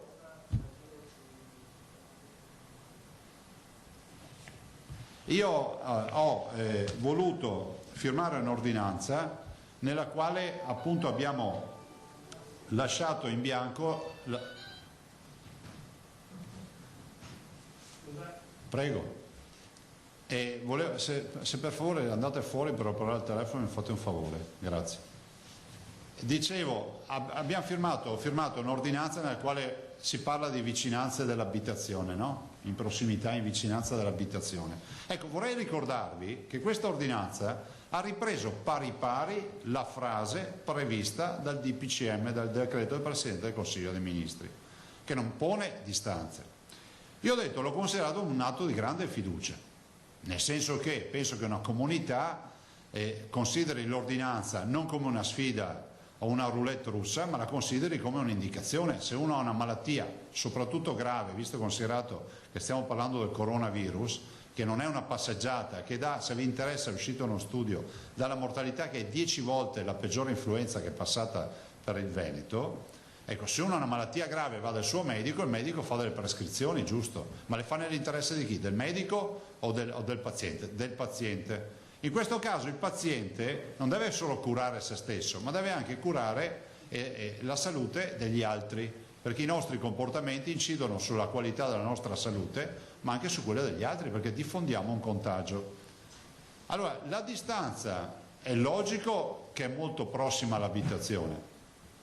Io non posso vedere immagini che mi mandano e mi fanno incazzare. Dove sono? Di parcheggi dei rifugi pieni di macchine, perché dico che se funziona così mi costringete a rimettere una distanza. Allora non è giusto, sapete quel cartello che si leggeva spesso, no? Andavi dal cazzolaio e c'era sempre scritto per colpa di qualcuno non si fa credito a nessuno. Io trovo ingiusto che per colpa di qualcuno tutti debbano essere penalizzati, perché i veneti sono delle persone per bene, hanno dimostrato di aver rispettato le regole, lo abbiamo dimostrato scientificamente e adesso vi chiedo l'ultimo sforzo. Quindi in spiaggia non si va, in montagna non si va, si resta nel proprio comune di residenza e si esce di casa, perdonatemi gli imperativi, ma lo dico per il bene di tutti noi, si esce di casa limitatamente a un raggio nel quale si possa comunque vedere ancora l'abitazione e che non sia un'escursione. Allora io aspetto ancora 24 ore, non è una minaccia, è una presa d'atto, ve lo dico anche con un po' di rammarico, ma se mi arrivano ancora foto di chi pensa di fare scampagnate, così non funziona. Noi abbiamo l'obbligo morale di essere responsabili, non solo per noi stessi ma anche per tutti gli altri cittadini. Quando vi viene la tentazione o ci viene la tentazione di fare un po' di passi in più, pensiamo ai bambini immunodepressi. Sapete quanti bambini leucemici abbiamo che non si possono permettere di prendere il virus? Pensiamo a tutte le persone che hanno patologie complicate, pensate agli oncologici, che non sono necessariamente gli anziani, ci sono anche gli anziani. E poi pensate agli anziani che hanno diritto di vivere in salute e non di dover pagare dazio dopo una vita di sacrifici, di dolori, di rinunce per darci questo vento che abbiamo oggi e pagare dazio perché magari qualche irresponsabile è riuscito a diventare il vettore del virus che li andrà a contagiare. Questo vi chiedo. Non è che lo si fa perché è scritto nell'ordinanza, l'ordinanza è semplicemente l'ultimo pezzo di carta che cerca di mettere in fila le cose che noi naturalmente dovremmo fare. Avete visto il video che abbiamo pubblicato ieri e che è pubblicato? Avete visto i giapponesi che hanno dimostrato che il virus e le particelle restano 20 minuti in una stanza chiusa da un colpo di tosse? E quindi arieggiamo le case, facciamo in modo di approfittare delle buone temperature per fare anche questo. Quindi veramente faccio una preghiera. E poi i picnic. Qualcuno ha detto ma Zai ha firmato l'ordinanza sui picnic e quindi vuol dire che comunque si possono fare i picnic. No, nell'ordinanza c'è scritto chiaramente, proprio per essere esaustivi, che il picnic se vuoi te lo fai in casa, sul terrazzino se hai spazio, te lo fai sul giardino se ce l'hai, tuo privato, non condominiale, e te lo fai in solitaria con il tuo nucleo familiare, non invitando gli amici, i parenti e coloro che vengono da fuori. Mi spiego, se ti fai il picnic e hai un figlio che non abita più con te, è un estraneo da un punto di vista dell'ordinanza, deve restare a casa sua. Funziona così purtroppo, perché il virus non guarda in faccia a nessuno. Guardate che il virus ce l'abbiamo. Qualcuno dice ma il Veneto vuole ripartire. Sì, noi vogliamo ripartire. Guardate, ci sono due filosofie. Sono quelli che pensano che si possa ripartire solo quando il virus non ci sarà più, il che vuol dire che non ci saremo più noi, e quelli che debbono prendere atto, io faccio parte di questa categoria, che il virus è ubiquitario, che dovremmo fare un breve percorso, io spero, in sua compagnia, non gradita, dovremmo conviverci, e il sistema per convincerci è quello di rispettare le regole, di avere un po' di pazienza e torneremo più liberi di prima. Guardate, è passata la spagnola che ha fatto una strage a inizio secolo. Non è che si sono portati dietro le mascherine fino ad oggi, non ce l'abbiamo, noi le mascherine non ce le avevamo a casa. È passata la peste per il Veneto, sono passate un sacco di infezioni. Anche questa passerà, però ci vuole attenzione. E abbiamo gli strumenti per essere attenti, cose che magari in passato non c'erano. In passato una mascherina non è che si andava a comprare in farmacia, 100 anni fa non si comprava in farmacia, se le facevano, no? Vi ricordate? Avete viste le foto? Io penso che dobbiamo anche fare questo lavoro di squadra. E poi mi viene chiesto, non si può andare a fare legna nei boschi. Non abbiamo detto che si può andare a fare legna nei boschi. Scusate, qualcuno mi dice, ma a volte parli, dici delle banalità. Sì, dico delle banalità perché così le banalità arrivano a tutti, anche all'ultimo più distratto. Non si va a fare legna nei boschi. Rispondo un po' a delle FAQ che arrivano. Le scarpe per bambini si trovano dove vendono gli articoli per bimbi. Non è che si può aprire il negozio per scarpe perché in uno scaffale c'è un metro di esposizione per bimbi. Solo in negozi specializzati 2 giorni alla settimana, esclusi i festivi, il sabato e la domenica. La fisioterapia è attività concessa, quindi i fisioterapisti possono lavorare, questo è previsto dai codici Ateco. Vi ricordo che le aziende non le apre e le chiude la regione, ma le aziende le aprono e le chiudono per legge, le aprono e le chiudono, le apre e le chiude per legge il governo, perché è una competenza nazionale, come accade per le scuole. Per quanto riguarda la salute dei lavoratori, che ci sta a cuore, qualcuno dice ma Zaia ha detto che non esiste più il lockdown, cioè non so, qualcuno forse ha le fette di prosciutto davanti agli occhi. A voi risulta che esista il lockdown, che esista il tutto chiuso? No, qualcuno risulta questo? No, ditemelo, perché io non posso passare le mie giornate a giustificare una frase del genere. Il lockdown non esiste più perché sono state autorizzate delle imprese e altre si sono auto-autorizzate con la deroga del silenzio assenso. Punto. Io non discuto su questo. Penso che dobbiamo guardare in faccia alla realtà. La realtà ci dice che il lockdown non esiste più e quindi dobbiamo investire sulla messa in sicurezza dei cittadini. Questo dobbiamo fare, perché l'alternativa è richiudere tutto. La fase 2, volenti o nolenti, ci piaccia o non ci piaccia, è iniziata.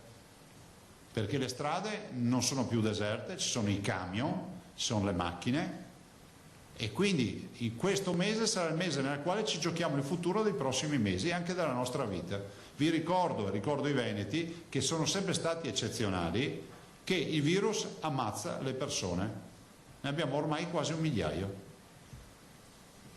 Fra l'altro in maniera tragica perché si resta da soli, senza un familiare che ti tenga la mano e con una sofferenza che non è una sofferenza normale. Scusate la crudezza, ma queste robe vanno dette, perché da qualche mail che ci arriva sembra quasi che sia un problema di pochi. E se ci pensate un po', ormai tutti noi conosciamo qualcuno che è stato quantomeno contagiato dal virus. Domande, ragazzi? Uno alla volta. Un dettaglio che riguarda proprio l'ordinanza,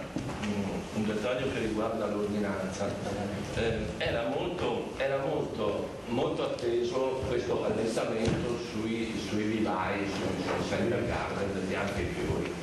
Ieri già hai annunciato che i clienti con tutte le regole del caso potevano accedere. Come in tutti gli esercizi commerciali. Ecco perché, forse per distrazione mia, non ho trovato riscontro nel testo dell'ordinanza. C'è nel testo, c'è una norma generale che dice, se qualcuno ce l'ha all'inizio, che dice tutte le attività commerciali aperto e chiuso, devono avere queste regole, quindi di conseguenza anche loro. Sì. Come nel DPCM? Sì, ma lui sta chiedendo un'altra roba, sta chiedendo dei dispositivi per i negozi, giusto? No, chiedevo, siccome non avevo trovato nel testo della tua ordinanza il riferimento ai vivai. Perché non mettendolo di conseguenza vuol dire che fa capo al codice Ateco che prevede l'apertura. Ecco, e magari senti una domanda invece un po' più generale. Oggi i giornali, le TV, insomma i media hanno interpretato la tua ordinanza come un allentamento, hanno detto il lockdown soft dell'Italia. Guarda, noi siamo rispettosi della comunità scientifica, non ci permetteremo mai di fare attività contro le indicazioni scientifiche perché il virus c'è, non vogliamo essere degli irresponsabili e vorrei anche ricordare i più disattenti, perché forse qua c'è qualcuno che deve imparare anche a leggere, che noi abbiamo applicato il DPCM. Cioè quello che c'è scritto nell'ordinanza nostra, e se volessimo proprio fare i pignoli abbiamo applicato in maniera restrittiva il DPCM, perché il DPCM del Presidente del Consiglio dei Ministri dice di aprire le cartolerie, noi abbiamo detto 2 giorni solo alla settimana, dice di aprire i negozi per bimbi, noi abbiamo detto 2 giorni solo alla settimana, dice di aprire le librerie, noi abbiamo detto 2 giorni solo alla settimana. Allora io non so se va a fare un corso di lettura a qualcuno, però la nostra ordinanza è assolutamente più restrittiva del DPCM. Forza, leggere.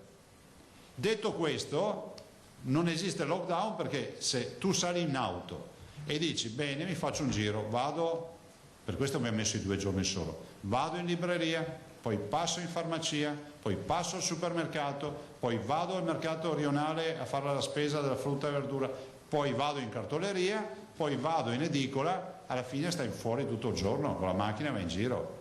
È proprio la dimostrazione che il lockdown non esiste. E io, guardate, io non faccio tragedie per questo, dico prendiamone atto e lavoriamo sulla sicurezza dei cittadini. Tutti che stiamo qui ancora a prenderci in giro sul fatto che esiste il lockdown, perché non esiste. Presidente, io vengo da Roma, Luca Albertazzoni di Piazza Pulita. Io vengo da Roma e vedo che qui la situazione è diversa, nel senso che sembra tutto molto più aperto. Allora lei stesso dice che il 60% delle fabbriche già di fatto lavorano e quindi apriamo tutto. Meno del 60%. Volevo capire quanto conta più la ripresa economica rispetto alla salute. E poi, seconda domanda, e mi taccio, perché 2 regioni così colpite come Lombardia e Veneto hanno poi un orientamento così diverso per quanto riguarda la progressiva riapertura? Intanto grazie e benvenuto. Allora, primo aspetto, non sono il 60% di aziende aperte, ma ce ne sono, cioè da 0 a 100 di certo non sono 60, ma penso 30 o 40% ci saranno sicuramente, forse anche di più. Non lo... Probabilmente qualcuno l'ha scritta prendendo, vabbè, ma non è neanche che devo stare qui a smentire il 60, è il 60, ok, il 60 non cambia nulla. E anche perché di fatto voi sapete che attribuendo i codici Ateco per l'apertura, molte hanno aperto e molte altre, e qui dovreste chiederlo alle prefetture, hanno aperto con le deroghe e con i silenzi assensi. Punto.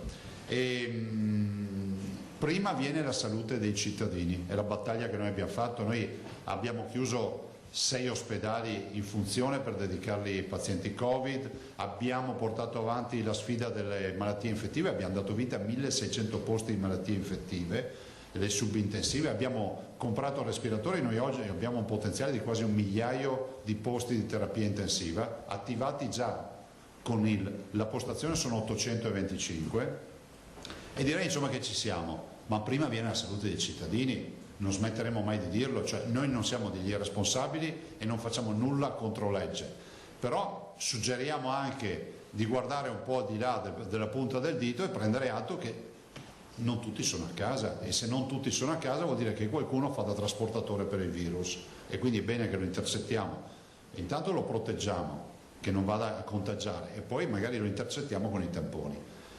Quanto alla Lombardia, non paragonerei le 2 storie sanitarie, perché ogni sanità è una storia a sé, è un abito sartoriale, no? Lo è per storia, per conformazione del territorio e tutta una serie di ragionamenti che tu puoi intuire. Dall'altro devo anche dire che come abbiamo fatto la chiusura graduale, e secondo me è questo che a livello nazionale deve essere recepito e dovremmo lavorare su come si è fatta la chiusura nazionale. Come si è fatta? i 10 comuni dell'Odigiano, quarantena, prima volta nella storia, almeno quella recente, di una quarantena di 2 comunità, e poi si è iniziato a chiudere delle aree, io le ho contestate, ho detto facciamo tutto da nord a sud e via. Adesso io direi che bisogna riaprire con gradualità, noi non possiamo aspettare di riaprire finché l'ultimo contagiato non diventa negativo, perché significa che passeranno mesi se non anni. Pensate che il nostro modello ci dà gli ultimi ricoveri possibili, ultimi residuali a luglio. Se dovessimo aspettare gli ultimi ricoveri di luglio vuol dire che noi, cioè, molte imprese le perdiamo per strada.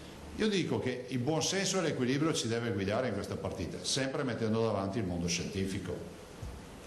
Prego.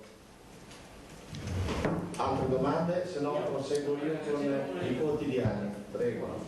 Presidente, lei ha detto, visto che non si potranno ovviamente tenere le elezioni regionali come era previsto a maggio, che bisogna lavorare il prima possibile, non arrivare fino a ottobre-novembre, perché potrebbe esserci una seconda ondata di coronavirus. Ieri il nostro programma, sia Arturo Lorenzoni che Enrico Cartelletti, hanno affermato che per loro la data di settembre va benissimo, potrebbe essere un terreno di incontro e si potrebbe votare a settembre.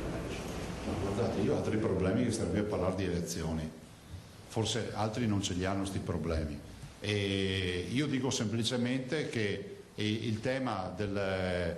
immagino che a settembre vuol dire che i cittadini devono essere messi nelle condizioni di incontrare i loro candidati, possibili potenziali candidati ad agosto. Non so quanto praticabile sia, ma queste sono partite che discuteranno a livello nazionale con i loro rappresentanti. Io penso che noi dobbiamo partire da un presupposto, che la sessione autunnale, quella prevista per legge dal 15 ottobre al 15 dicembre, a mio avviso è impraticabile, ma lo è da un punto di vista sanitario. Noi abbiamo ormai quasi certezza che comunque ci sarà un ritorno del virus in autunno, punto. Se si punta a quella sessione autunnale di votazioni, anche per le amministrative, in generale i comuni e tutti, vuol dire che si rischia di non andare più a votare, questo lo dobbiamo sapere. Presidente, posso? C'era prima Massimo, prego. Presidente, allora, secondo i dati del sindacato sono oltre 15.000 mercoledì scorso, cioè una settimana fa, le richieste di apertura in deroga rispetto ai codici ATECO. Cioè sono numeri francamente enormi, non si capisce quale sia la logica dietro tutte queste richieste di apertura, che come diceva lei sono stati poi le aziende sono state aperte perché c'è il silenzio assenso, però non si vede, cioè se devono aprire nel lockdown solo le aziende strategiche, tutte queste aziende, questi 15.000, cioè non so se è pensabile che siano tutte legate ai settori strategici oppure no. Allora io mi chiedo adesso, però lei dice noi guardiamo il dato di fatto, ormai le aziende sono aperte e stiamo attenti, come si fa a controllare questa massa enorme di lavoratori, di persone che si muovono, come facciamo a mettere insieme le necessità della salute con quelle economiche poi? Ma prima viene la salute, no? Questo lo sappiamo. Allora io penso che ci siano interesse comune di imprenditori e lavoratori che non ci sia il virus in azienda. L'ordinanza è il faro, perché comunque introduce l'uso della mascherina, dei droplet, di tutto quello che sappiamo, dei guanti, dei disinfettanti eccetera. Dall'altro voglio ricordarvi che c'è un accordo sindacale, sindacati, governo e mondo datoriale, che prevede i famosi 13 punti, se non ricordo male, che prevede tutta una serie di attività, dalla misurazione della temperatura corporea all'ingresso, alla tenuta del registro con la temperatura corporea, a tutti i dispositivi. Ecco, se tutto fosse applicato alla perfezione, diciamo che si può lavorare in sicurezza, questo è un dato di fatto. In aggiunta noi ci mettiamo il piano della regione con i controlli Spisa, nel senso che noi andiamo con una visione di collaborazione nelle aziende, non a star lì a rovesciare scatoloni, per fare in modo, e domani vi daremo anche un report dei controlli di questa settimana, per fare in modo che ci sia questa azione di accompagnamento e messa in sicurezza dei lavoratori. Punto.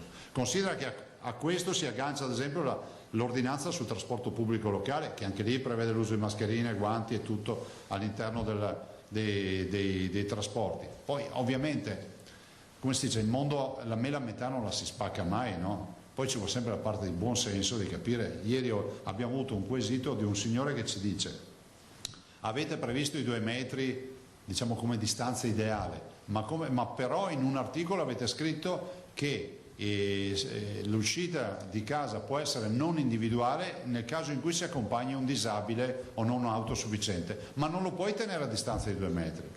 Sì, ma scusate, ma se porti un familiare vuol dire che ci vivi assieme, non servono i 2 metri, ma quel familiare deve essere, ripeto, una persona che ha bisogno di assistenza, se no l'uscita si fa da soli e vicino a casa.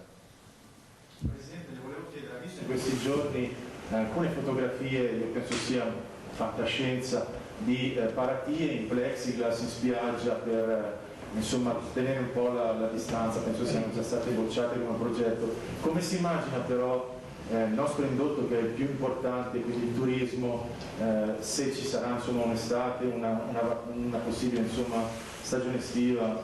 Ma guardate, io ve lo dico sempre, solo i pessimisti non fanno fortuna, cioè è inutile che pensiamo che è tutto finito. Il momento che sta vivendo il turismo del Veneto è tragico, ma il turismo a livello internazionale è tragico. Basti pensare che gli aeroporti ormai non hanno voli, basti pensare che immaginiamo che un po' tutti resteranno a casa, e allora se tutti restano a fare le vacanze nel territorio, magari tutti andranno nei loro territori, e questo è auspicabile.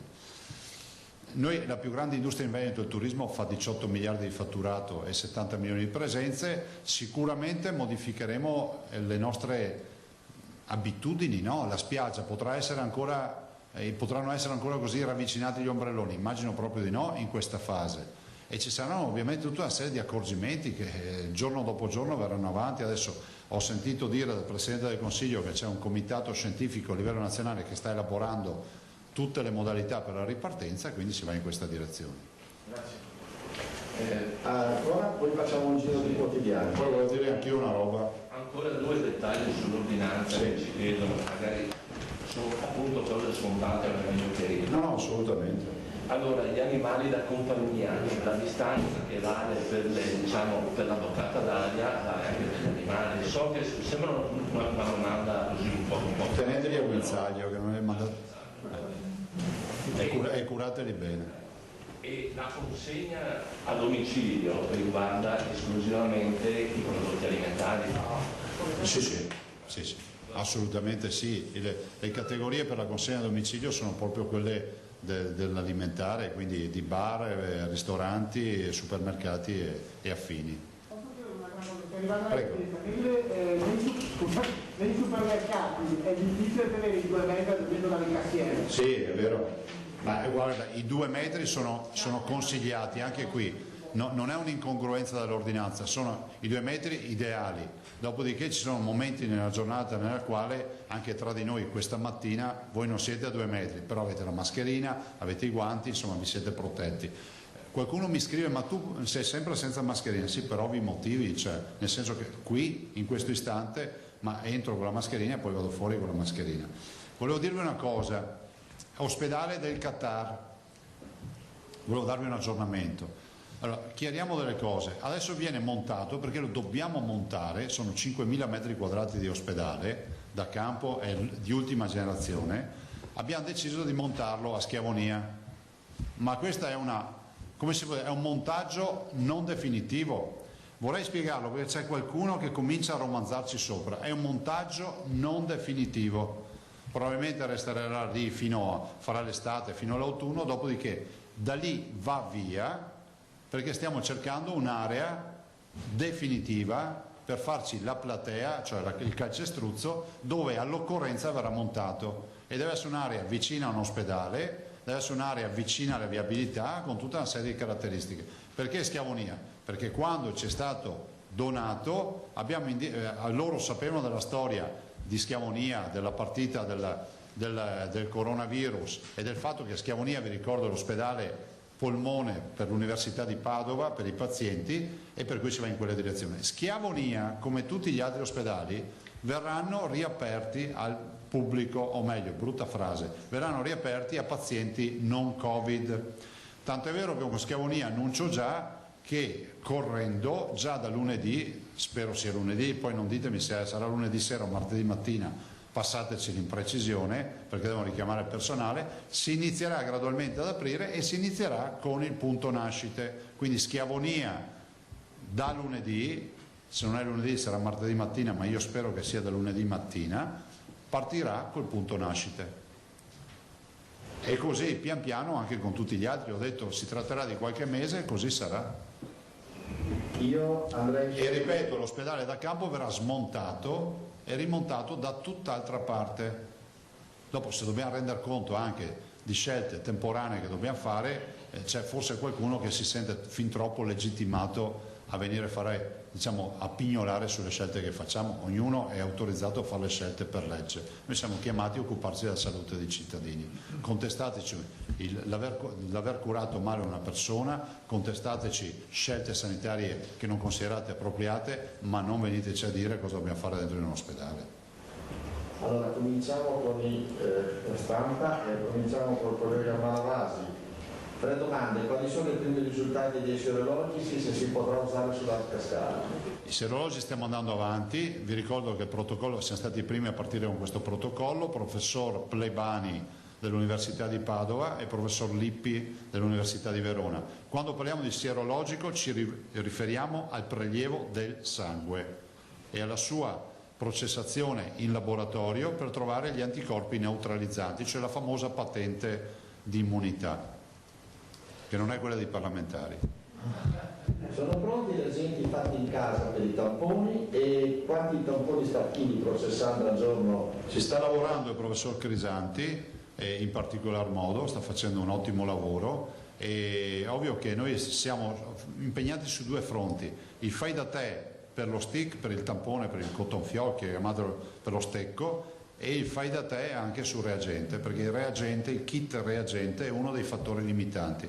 La capacità di processazione per noi arriverà a 15-20 mila tamponi al giorno, ma lo siamo già di fatto.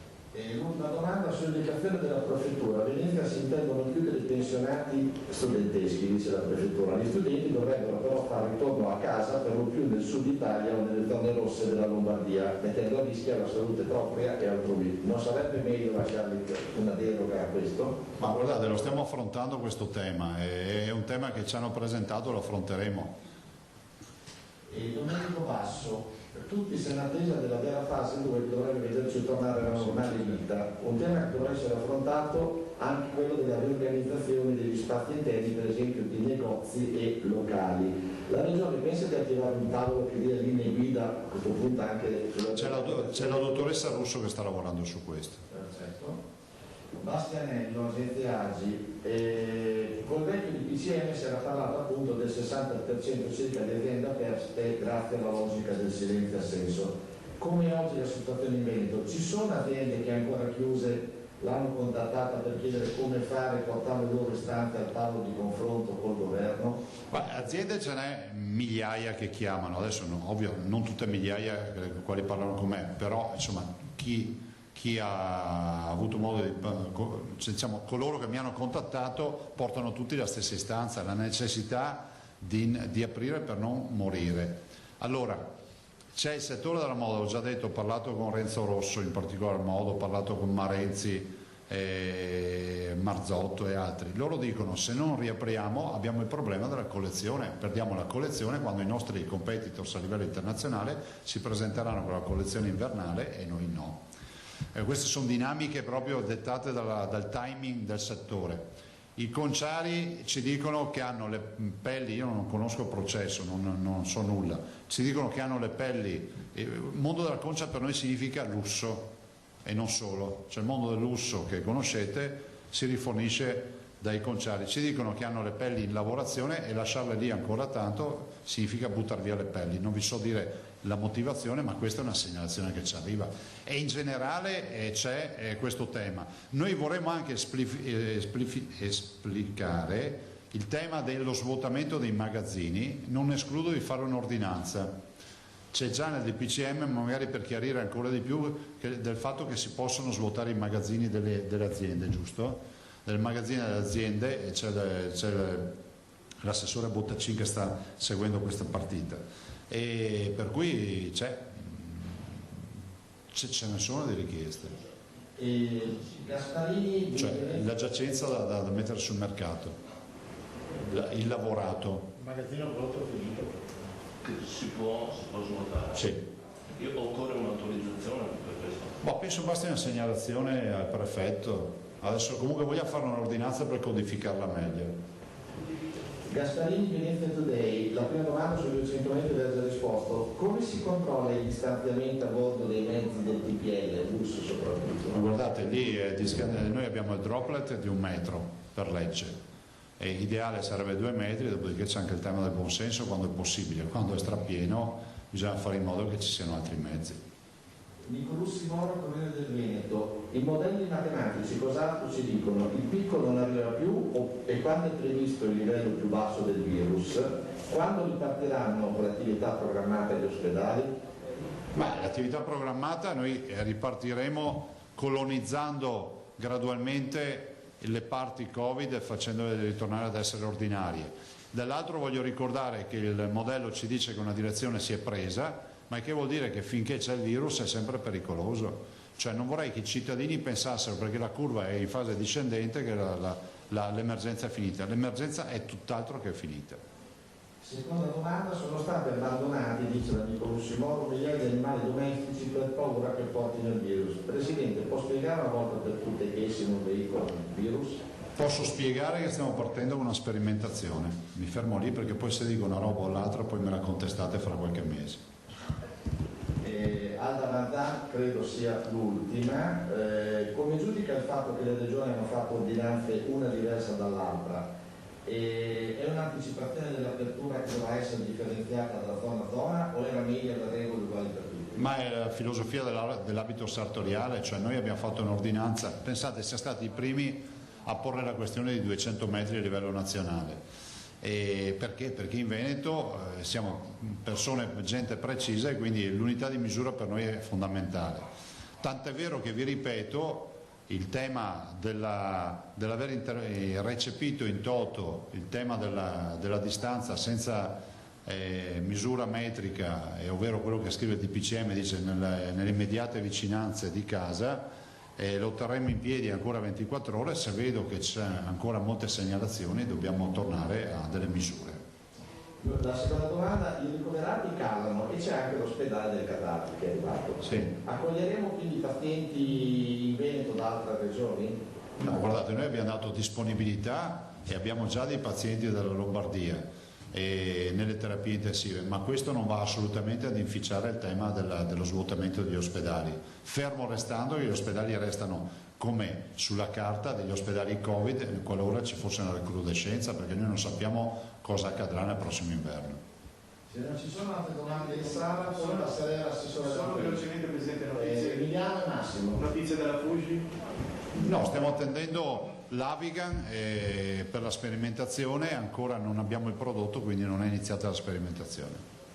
Massimo? Sì, vi fanno notare che Verona rispetto a tutte le altre province ha tassi di decessi che sono enormemente più alti, parlo del 2,5 per 10.000 abitanti vicino all'1,5 degli altri, cioè e che contemporaneamente non si sa se il tamponamento, non so come si dica, ma insomma se sono stati fatti i tamponi esattamente come nelle altre province. È spiegabile la situazione solo con la vicinanza o no? No, lì ci sono state, io immagino, allora, Verona ha avuto per quasi 3 settimane è stata la Cenerentola del Veneto, dopodiché sono partiti dei cluster, il tema delle case di riposo pesa molto sulla mortalità e i tamponi si sono fatti regolarmente come accade.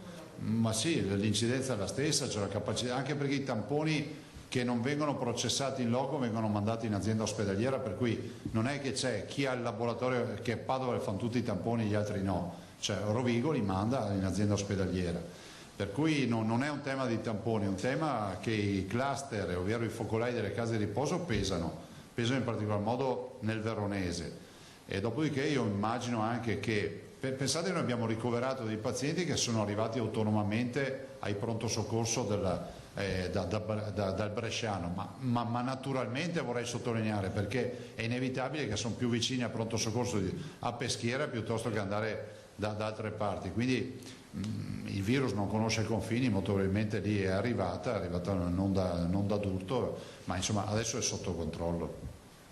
Una collega che... Sì, posso io? Sì, si chiama? Martina Moscato Telenuovo. Ah, ecco, ciao, scusa, ma questo Ciao. Buongiorno. Nell'ordinanza ultima lei non tratta l'argomento dei cani. Ma cos'è che manca dei cani? No, il discorso di portarli fuori come fare tutto il resto. Ma no, perché in vigore l'altra, ah sì no, perché richiama, se guardate uno dei punti richiama l'ordinanza, quindi tutto, sì. Ok, se una persona, siccome lei ha, diciamo, tra virgolette, liberalizzato il discorso della manutenzione del verde, no? Sì. Il discorso, può andare in una casa non di solo proprietà, ma di dove No. il proprietario deve mandare solo il professionista? No, questa è una delle domande che ci hanno fatto e grazie per averla riproposta, me l'ero dimenticata. Si fa la cura del verde presso la residenza, se uno ha la casa al mare resta a casa e la pensa tanto finché non la vedrà. No, può mandare il professionista? No, assolutamente no. Collega Presidente. Io volevo chiedere al Presidente se poteva chiarire sugli ecocentri, perché molti hanno segnato. Ah, me l'ero segnato, grazie. Allora, gli ecocentri sono aperti e quindi ricevono tutto. Perché noi segnaliamo invece alcuni ecocentri chiusi. Ah beh, perché ancora non si sono adeguati, ma nell'ordinanza c'è scritto che gli ecocentri devono ricevere, intanto li abbiamo fatto per il verde, ma insomma se uno arriva con una lavatrice vecchia, la porta all'ecocentro, non è che gli dice non è un albero, poi riportatela a casa. Cioè guardate che bisogna usare il buon senso queste robe qua, perché se fossimo in guerra e poi andiamo con questa mentalità la perdiamo nella guerra. Io guardo sempre su real time i corsi di sopravvivenza, guardate quelli lì, capite subito cosa vuol dire il buon senso e il senso dell'adattamento. Anche i bambini devono indossare, c'è l'obbligo della mascherina, Sì.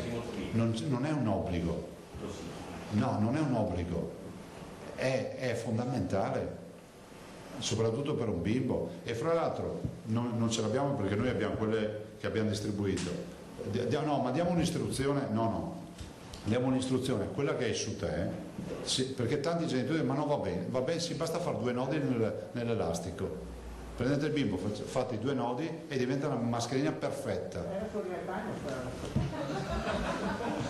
No, a dire la verità, svelo un segreto, ne ho parlato con l'amico Frederica e allora aspetta che ho il bimbo di 5 anni e mi ha mandato la foto, va bene, basta fare 2 nodi, perché avevamo il dubbio prima di scrivere l'ordinanza, siccome mi sono sentito con Federica, che ci fossero problemi per i bimbi, che era vera preoccupazione.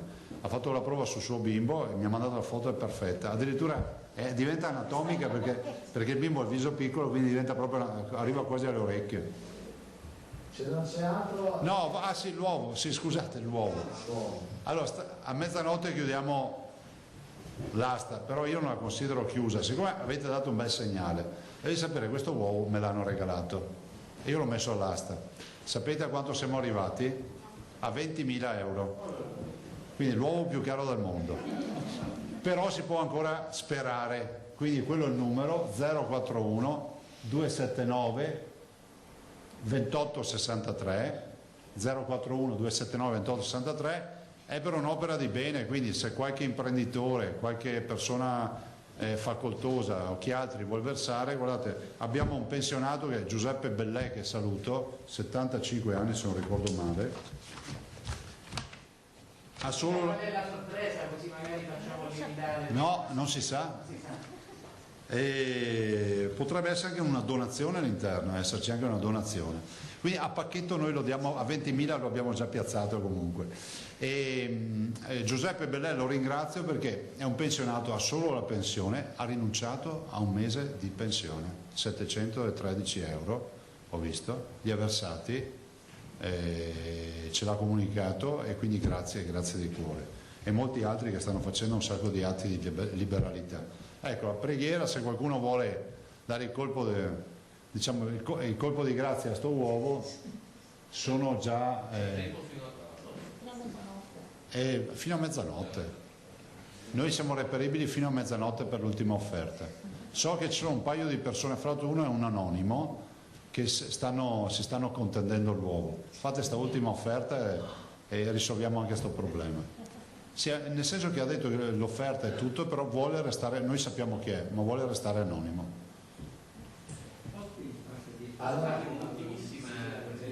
avanti, c'è anche l'assessore Lanzarini sugli anziani. Per chiudere, perché Tagliari ha detto che ha dato molto fastidio vedere quelle fotografie di un rifugio con parecchie automobili. Sì. Tra l'altro oggi, anzi stanotte, scoppiato il 12° a Cortina, le 6 persone che lavorano sono tutte residenti in provincia di Vicenza. ha detto anche che si darà ancora 24 ore per poi decidere. Sì, ma guardate, cioè, forse non si è capito che stiamo veramente giocando col fuoco, non nell'incendio. Con questo virus ammazza le persone. Cioè, a parte i complottisti che ce li abbiamo sempre, che sono convinti che sono venuti i marziani a portarci il virus, che sono d'accordo con Trump, che ha parlato con Putin, tutte queste minestre qua, che non ci interessano. Ma qui nelle terapie intensive stiamo curando persone che rischiano di morire. Mettiamo a repentaglio la vita dei nostri sanitari che si infettano per curare i pazienti. Il soccorso alpino è dovuto uscire a recuperare gente che si è incrodata, che si è persa in mezzo alle rocce. Ma com'è possibile sta roba? Ma guardate, io ho ancora 24 ore e poi mi perdoneranno la quasi totalità dei veneti, non ha bisogno di misure. Ma siccome c'è qualcuno che non capisce, come dicevo all'inizio, per colpa di qualcuno non si fa più credito a nessuno. Ma non è giusto. Al mare non si può andare. Cioè, a parte il fatto che vi ricordo che ci sono le telecamere, vi filmano tutte le targhe delle auto e quindi al mare ci andate e vi costerà anche cara. Idem per le altre località di villeggiatura, il lago, la montagna e così via. E voglio ringraziare le forze dell'ordine infine, prima di passare la parola all'assessore, per il grande lavoro che stanno facendo. Anche a loro chiedo un po' di elasticità, no? Questa storia della misura è come un elastico.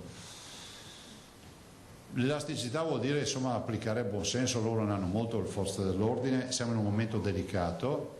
La multa è di 258 euro per chi non l'avesse capito, che vanno a sostenere la causa del coronavirus perché poi arrivano in regione, però io spererei di non ricevere neanche un centesimo perché vuol dire che nessuno ha avuto la multa. E quindi veramente facciamo questo sacrificio, noi cittadini nell'applicare buon senso e nell'allontanarci da casa, le forze dell'ordine nell'applicare buon senso nel contestarci la distanza da casa. Il punto d'arrivo è sempre il solito, stare vicino a casa. Grazie, passo la parola all'assessore Lanzarin. Grazie Presidente. Allora, l'assessore Lanzarin sui anziani e le case di riposo.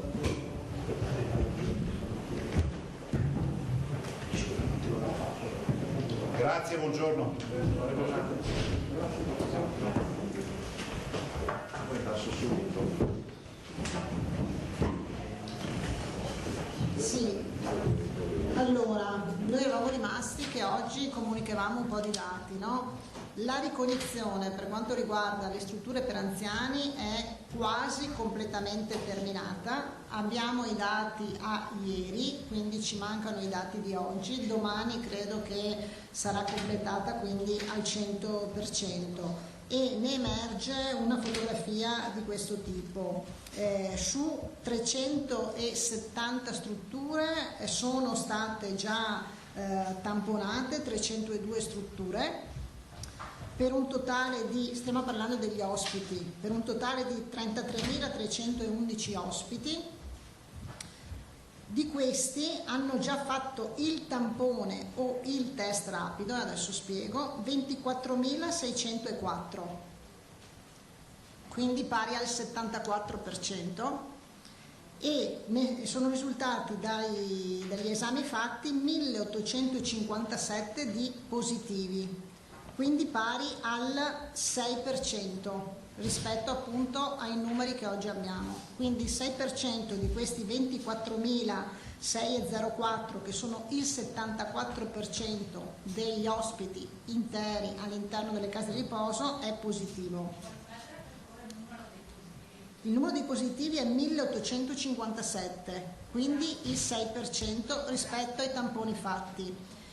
Abbiamo fatto sia i tamponi tradizionali sia i test rapidi. Ricordiamo che i test rapidi non fa la diagnosi, quindi non è il test deputato alla diagnosi, però cosa succede e come operiamo? Facciamo i test rapidi, quelli che risultano positivi o dubbi facciamo il tampone di conferma. Quindi i positivi sono positivi confermati da tampone. Pregherei di ripeterlo, perché questo non è mai molto chiaro ai colleghi. Si fa prima il test rapido. Allora, noi abbiamo iniziato con uno screening di questo tipo. Tamponi erano già iniziati, li abbiamo affiancati ai test rapidi. I test rapidi, qualora danno esito positivo o dubbio, viene eseguito immediatamente il tampone che poi richiede il giorno, le 10 ore per la processazione. Quindi i positivi, i 1857 positivi, sono attestati dal tampone finale che fa diagnosi, che quindi è quello deputato alla diagnosi. Per quanto riguarda gli operatori invece, su 30.501 operatori abbiamo fatto 24.281 test tra i tamponi e i test rapidi, quindi pari al 70%, e sono risultati positivi 920 operatori, quindi pari al 3%. Qui ci sono sia i dipendenti sia i non dipendenti. Cosa vuol dire? Sia quelli, non so, che fanno il servizio cucina, pulizia, tutti. Quindi sia gli operatori ma anche gli ausiliari, quelli che fanno gli altri servizi. Quindi questo è il quadro generale, che poi è diviso azienda per azienda. Ci sono delle aziende che hanno già ultimato quasi tutto, quindi che hanno fatto già il 100%. Ci sono aziende che invece non hanno ultimato e per domani abbiamo i dati definitivi. Finita questa ricognizione, noi avremo la ricognizione per quanto riguarda le strutture per disabili e poi anche le strutture della salute mentale, perché ci sono state anche dei casi di positività all'interno di quelle strutture. Il Presidente prima citava l'indice di mortalità e quindi dei decessi, che viene calcolato tra i positivi e i decessi, quindi accertati, che è pari in Veneto al 15,7%, quando sulla fascia di età 80-89 anni, mentre dal livello nazionale, che era stato pubblicato dal Sole 24 Ore il 13/4 e dall'Istituto Superiore di Sanità, a livello nazionale è pari al 31,3%. 15,7% dei positivi tra 80 e 89 anni? Sì, la fascia che è stata anche quella che combacia. Cioè tra tutti, diciamo, quelli che sono malati oltre gli 80 anni, certo. Il 15,7 è deceduta, sì, a livello nazionale, mentre no, a livello Veneto. Il dato che il Sole 24 Ore fa sulla stessa fascia è del 31,3%. Questo dato è riferito all'intero spettro dei malati o alla casa di riposo? No, solo alle case di riposo. È il dato delle case di riposo questo, non all'intero spettro dei malati. Se ci sono domande... Ritroveremo la tabella ovviamente con comunicato stampa, oltre al dato dei... Sono divise per singola azienda sanitaria, quindi vedete anche le percentuali divise per ogni singola azienda sanitaria e vedrete che il dato, anche dalla domanda che hai fatto tu prima, rispetto a Verona, vedete che Verona comunque ha una percentuale molto più alta anche sui decessi, come anche Padova, che ricordiamolo è stato il primo cluster, quello di Merlara, e quindi c'è stato, e poi Padova è stato comunque il primo cluster che si è sviluppato, eccetera. Poi c'è il caso, insomma, che conosciamo, e quindi rispecchia questo andamento. Come devo spiegare che in provincia di Verona dentro le case di riposo siamo così alti rispetto alle altre? Perché è stato una gestione di... non riesco a capire. Ma io credo che sia sempre legato, come diceva il Presidente, al fatto che il veronese è stato coinvolto verso la fine, quindi però ha avuto poi un picco e una salita in modo molto molto rapida, e sicuramente ha pagato e paga la vicinanza alla Lombardia, a Brescia. Domani i dati completi o oggi? No, arriva fra un'oretta completo. Ok. Proprio stavolta come comunicato stampa sarà diviso per uso, non per strutture, no? È diviso per uso, le strutture sono 360. È impossibile, se no. Va bene, grazie, arrivederci.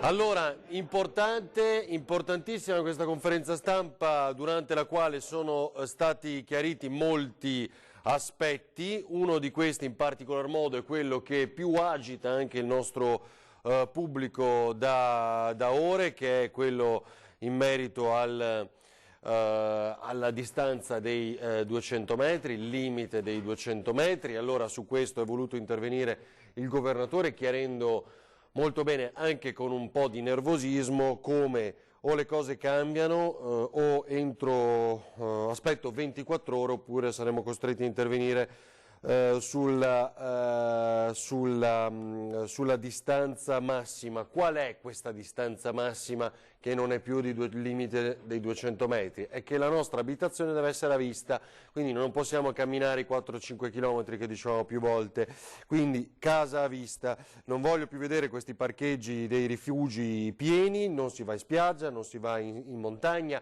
Un SMS che avevamo ricevuto anche ieri sera durante Ring: allora posso andare nella casa a vedere a che punto è la mia casa di montagna o la casa al mare, non ci vado da mesi, non si può fare. Ecco, questo è stato, su questo è stato molto chiaro. 47 milioni raccolti, i 700 euro da un pensionato per l'uovo, forse il pensionato, dicevamo adesso anche con Italo in regia, che aveva chiamato l'altra mattina proprio Antena 3 cercando di mettersi in contatto con il governatore, poi ha visto il fisso, il numero di telefono della sua segreteria e cos'è stato. 208.000 tamponi, molto interessanti i dati dell'RSA. Allora, strutture per anziani, i tamponi e più i test rapidi effettuati fino ad adesso sul 74% degli ospiti, quindi 24.600, circa 30.000 ospiti, 24.604 test rapidi più tamponi. Nel momento in cui il test rapido dava esito positivo, allora si verificava col tampone per avere una certezza più definita. Di questi, e sono, ripeto, il 74% del totale, 1.857 sono positivi, pari al 6% dei tamponi effettuati. Anche per gli operatori, questo tema molto importante, detto adesso dall'assessore Lanzarin, il 3% è positivo. Qui si è effettuato tampone più test rapido non solo ai dipendenti, ma anche a quelli che lavorano tramite cooperative, le cucine, le pulizie, eccetera, eccetera. Che altro dirvi? Poi è intervenuto, ha risposto sul tema elezioni, cosa che abbiamo stimolato un po' noi. L'uovo è arrivato a oltre 20.000, gli ecocentri sono aperti. Animali, ecco, lì ha parlato di una sperimentazione in corso della quale non vuole dire di più, perché non si procede ad abbandonare gli animali, questo l'abbiamo detto tante volte. Allora, saluto Stefano Fracasso, consigliere regionale del Partito Democratico, e al suo fianco Nicola Finco, consigliere regionale della Lega. Buongiorno, bentrovati. Fracasso, sì. Ha sentito, allora, prima di arrivare al tema elezioni, cosa riepilogherebbe, e lo faremo tra poco anche collegandoci con Filippo Fois, quindi magari ci interrompiamo per riepilogare anche con il nostro Filippo, che cosa sottolineerebbe di questa conferenza. Lei che cosa ha notato? Beh, c'è indubbiamente un po' di confusione sull'eliminazione dei 200 metri. A dire il vero c'era stata anche con l'introduzione dei 200 metri, perché è evidente che quando uno esce di casa insomma non sa bene che cosa vuol dire stare nei dintorni della casa, stare a vista della casa. Io credo che la cosa più importante sia che comunque deve stare da solo, cioè se si muove da solo, perché questa è la garanzia del distanziamento sociale, sia che vada al supermercato, sia che vada nel posto di lavoro, perché poi sarà questo qui il vero banco di prova di queste settimane, sia che esca per fare due passi da solo. Ecco, io credo che il messaggio più chiaro è: comunque ci si muove una persona alla volta, con la mascherina e con i guanti, come è stato detto, e se prendiamo questa regola facciamo un favore a noi e a tutta la comunità intera. Io rilancerei questo, perché ovviamente poi sulle distanze per uno la vista a casa che sta in mezzo alla campagna è una cosa. Sì, la può vedere da chilometri, certo. Per me che sto in centro urbano, la vista a casa mi basta fare 10 metri, non la vedo più. Insomma, quindi ecco, prenderei questa come regola anche di buon senso. Per lei invece cosa da sottolineare? Ma secondo me il Presidente, togliendo i 200 metri, ha fatto un atto di fiducia nei confronti dei veneti, cioè nel senso non stiamo qui a misurare i passi, se una persona deve uscire perché ha l'esigenza di un attimo fare 2 passi li può fare senza misurare i 200 metri, però è ovvio che la gente non può andarsi a fare la corsetta mattutina di 3-4 km, perché stamattina la gente mi scriveva un po' di tutto, allora posso ritornare a correre, posso andare in piazza, no, non puoi ritornare a fare niente rispetto a prima, è che ovviamente nessuno ti verrà a misurare i 200 metri se li rispetti oppure no. Stessa cosa se uno deve uscire con un bambino piuttosto che con un anziano, è ovvio che i due metri non hanno alcun senso, perché se io vivo assieme al bambino piuttosto che al papà o alla mamma anziana, è ovvio che se li porta a fare 2 passi, anche se non rispetto i 2 metri, però ci vivo assieme ogni giorno, quindi non è, cioè, la gente deve utilizzare anche un po' di buon senso quando ovviamente vengono lette queste norme, deve anche capire il senso logico di questo. Senta, beh sì, 200 metri, no? Prima che poi aggiungiamo cifre, non 2 metri, perché sennò poi li confondiamo ulteriormente. No, i 2 metri tra di distanza. La distanza tra certo, persone. Perché adesso tra l'altro infatti è diventata 2 metri, è cosa Esatto. da sottolineare in base all'ultima ordinanza. Senta, Fracasso, ho sentito i dati anche nelle case di riposo? Appena snocciolati dal signor Lanzarin, su questo che dice? Sì.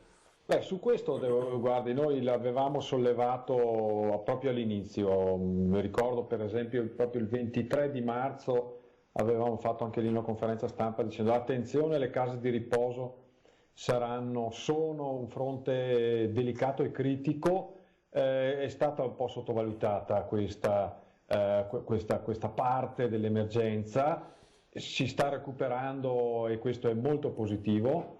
C'era bisogno assolutamente di capire qual era la situazione e ci stiamo arrivando, perché qui bisogna anche distinguere tra case di riposo e case di riposo, bisogna anche distinguere tra quello che tocca alla regione in quanto ha la sua competenza sanitaria e quello che tocca ai gestori. Insomma, è una situazione complessa. È evidente che le case di riposo non dispongono e non disponevano di quelle competenze mediche che si possono trovare in un ospedale. No, non sono ospedali, tuttavia sono delle strutture che fanno anche hanno anche dei compiti sanitari. Adesso, fortunatamente, diciamo, mi pare che la fotografia ci restituisca una situazione meno allarmante di quanto potevamo pensare, o almeno rispetto a quello che leggiamo anche che sta succedendo in altre regioni, però ci sono delle situazioni particolari che invece mostrano che purtroppo il virus è entrato in maniera massiva, perché si ritrovano molti ospiti positivi e anche molti operatori. Tra l'altro, teniamo conto che già le case di riposo avevano una difficoltà a trovare operatori. Poi alcuni operatori della casa di riposo sono passati ai servizi delle ULSS perché hanno avuto l'occasione di trovare un lavoro là.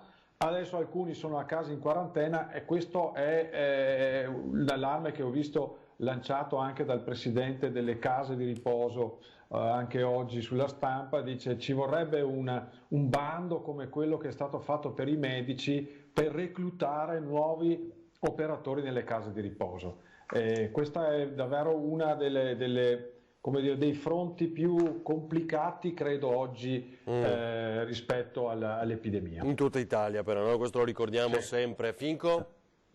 Sì, diciamo che in questo momento le case di riposo sono l'anello debole, l'abbiamo visto, soprattutto anche in alcune case di riposo, tamponi fatti magari 15 giorni fa e non c'erano pazienti positivi, dopo una settimana c'è iniziato qualche anziano a stare male e poi abbiamo visto veramente situazioni molto particolari, ma soprattutto il problema principale è legato agli operatori e le difficoltà che hanno le ULSS in questo momento è attraverso anche dei bandi e quant'altro.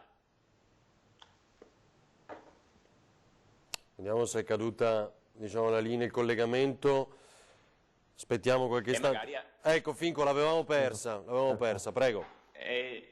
Dove ero rimasto? Bella domanda, non lo so, mi sono più concentrato sul blocco che su quello che ormai aveva detto. Gli operatori, sì. La questione degli operatori, oggi il problema, oltre ad essere quello dei pazienti, degli ospiti, è proprio sugli operatori, che abbiamo enormi difficoltà nel trovarli. Già le ULSS si stanno muovendo, comunque facendo dei bandi per trovare degli operatori, perché in molte case di riposo magari abbiamo 6-7 pazienti positivi, ma abbiamo 20 operatori che sono a casa, e quindi in questo caso l'emergenza è vera e propria anche da un punto di vista lavorativo. Però diciamo che oggi sono i sorvegliati speciali, insomma, tutte le strutture per gli anziani. Allora, c'è un messaggio alla pagina Facebook tra i centinaia. Sandra ci scrive, tra le centinaia di messaggi che riceviamo, degli studenti fuori sede. Purtroppo non è la prima volta che arriva, questo è anche un dato interessante, insomma non se ne parla mai, l'abbiamo fatto più volte questa settimana, magari cerchiamo di approfondire,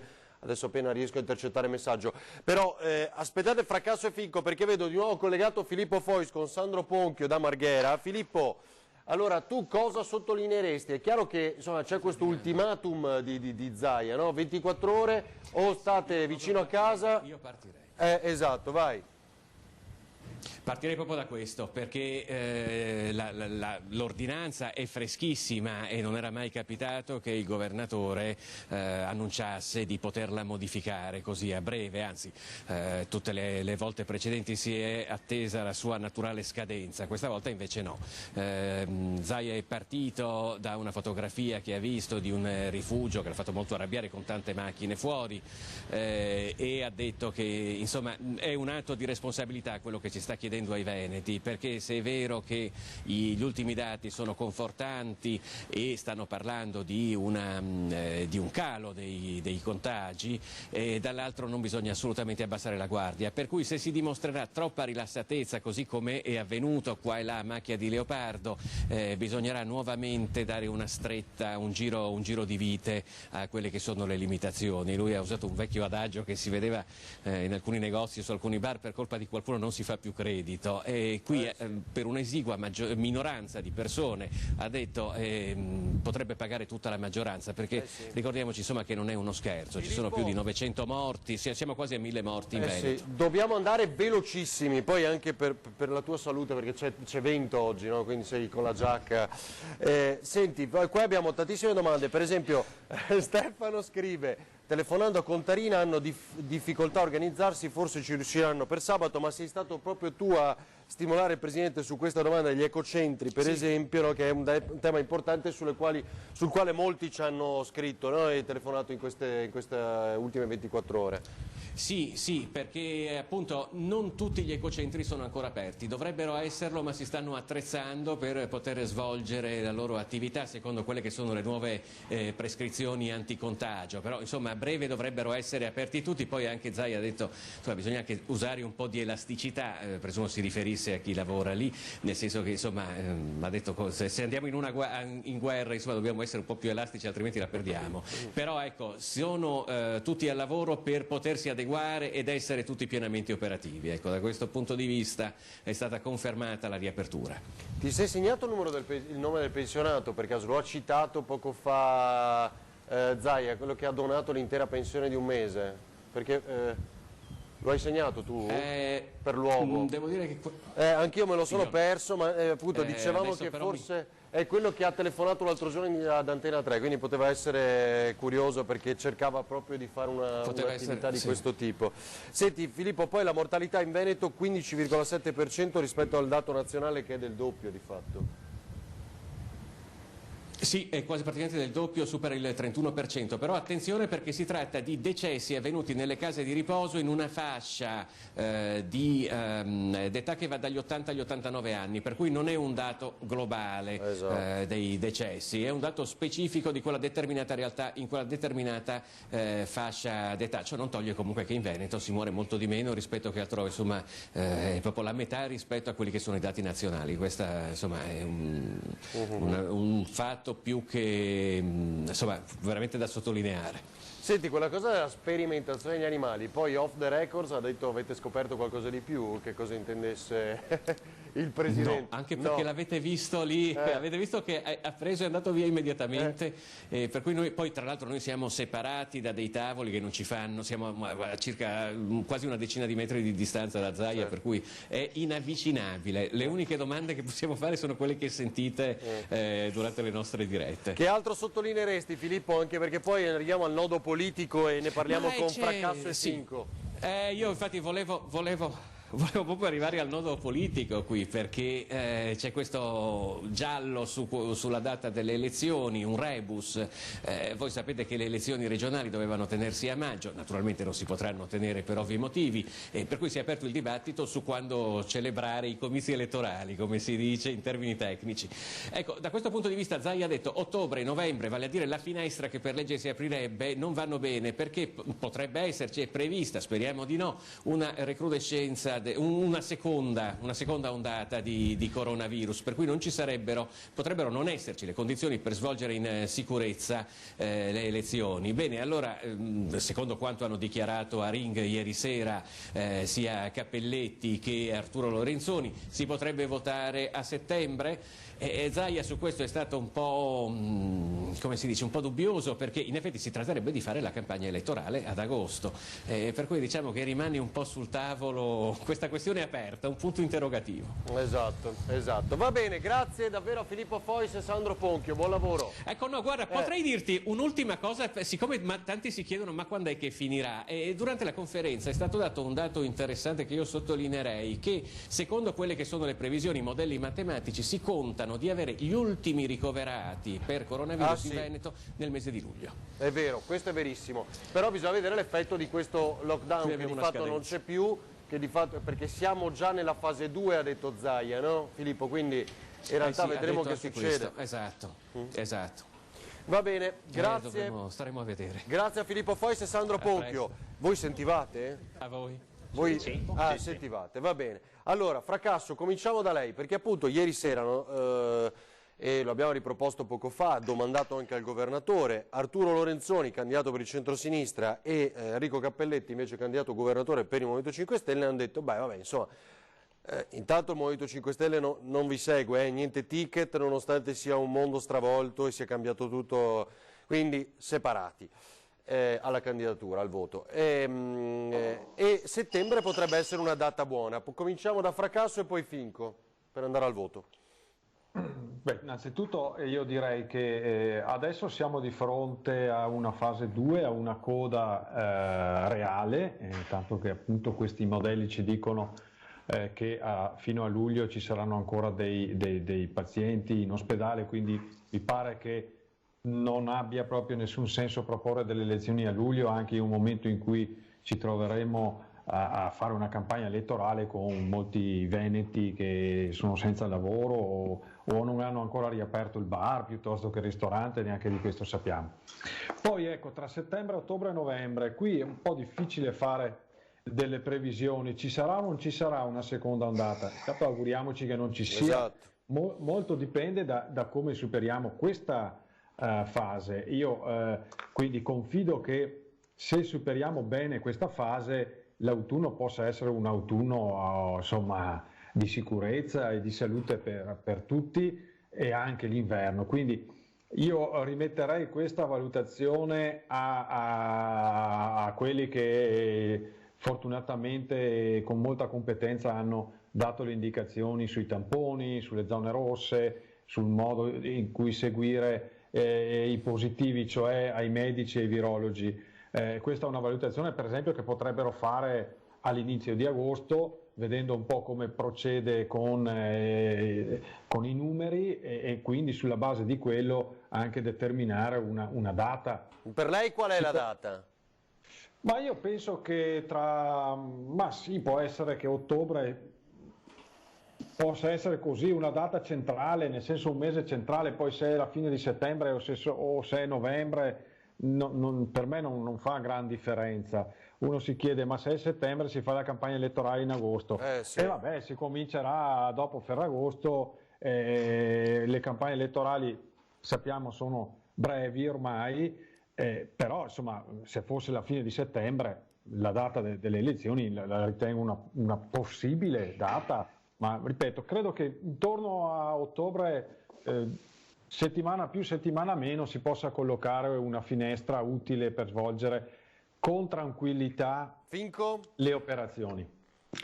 Ma noi la vediamo in maniera differente, per carità. Adesso bisognerà vedere come evolverà questa emergenza nelle prossime settimane, però se nel giro di un mese e mezzo la questione potrebbe abbastanza tornare alla normalità. Noi riteniamo che l'ultima settimana di giugno e la prima di luglio potrebbero essere insomma delle date dove ipotizzare anche la tornata elettorale, a nostro parere, perché comunque piuttosto di andare ad ottobre con tutti i rischi che potrebbero insomma verificarsi fra qualche mese, con ritorno ovviamente dopo del freddo e dell'autunno, è meglio andare in sicurezza magari nel mese di luglio. È un mese dove sicuramente la gente non avrà in mente andare in ferie, perché penso saranno poche le persone che quest'anno andranno in vacanza, e sicuramente avremo tutto il mese di giugno a disposizione per far conoscere i candidati, per fare una campagna elettorale. E poi è anche giusto, a mio parere, che chi oggi si trova a governare, per carità, fra poco governeremo in deroga perché verrà fatta un decreto speciale, però essere anche legittimati nelle azioni che si fanno, perché ovviamente sai,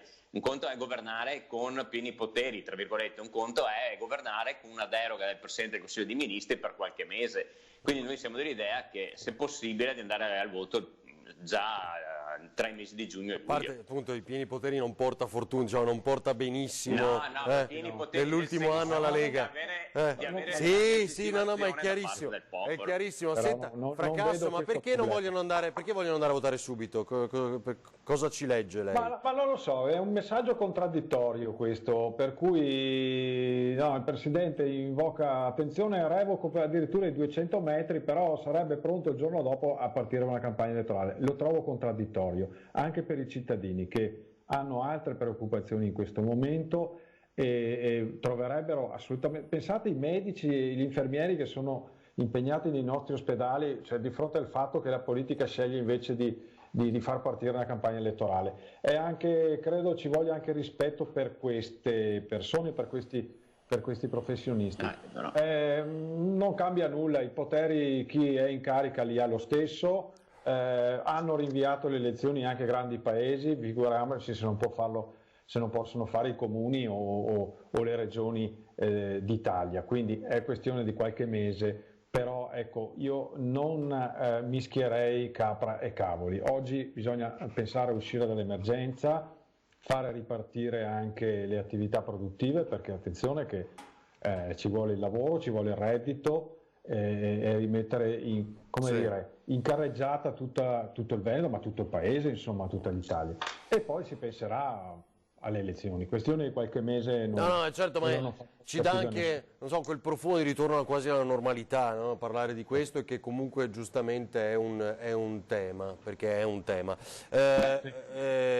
Finco voleva dire qualcosa, perché poi un'ultima domanda. Sì. Comunque voglio dire, anche se si decidesse di votare ad ottobre o a novembre, non so, non è che faremo le classiche campagne elettorali con le piazze piene di persone o quant'altro. Sarà comunque una campagna elettorale molto contenuta anche negli eventi, nel tipo proprio di campagna elettorale, perché sarà una campagna elettorale che dovremmo farla sui social, sulle TV, sui giornali, perché difficilmente faremo grandi adunate o grandi manifestazioni.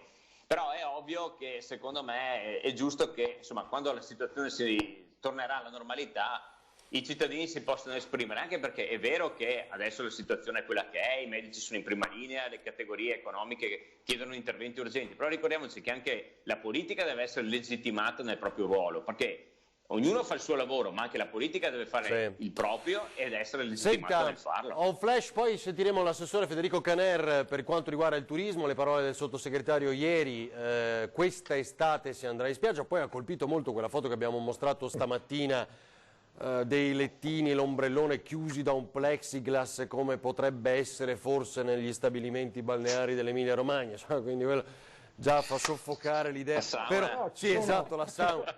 No, nelle spiagge del mare del nord, molto ventose, ci sono quelle specie di baldacchini dove uno si vede, però voglio dire, metteteli voi a Trieste, dove la Bora tira a 140, poi magari non d'estate, lo facciano per noi mediterranei. No, però ci sono comunque giorni di vento, anche come oggi tra l'altro. Allora, Fracasso, lei non è mica d'accordo con Del Rio, vero? Il contributo di solidarietà, che poi la chiamano patrimoniale, ma non è sopra gli 80.000 euro, perché poi davvero il paradosso è che si trovino a pagare questo contributo di solidarietà per aiutare in momento le finanze anche del nostro paese, i medici, che sono quelli che stanno combattendo in corsia in questo momento, finiscono l'emergenza e si trovano soldini meno in busta paga addirittura. Che ne dice? No, allora guardi, anche i consiglieri regionali lo pagherebbero eventualmente. Beh, vabbè, certo, ma per voi va bene, cioè, nel senso, è giusto. Voglio dire, adesso non penso sia il momento per queste misure.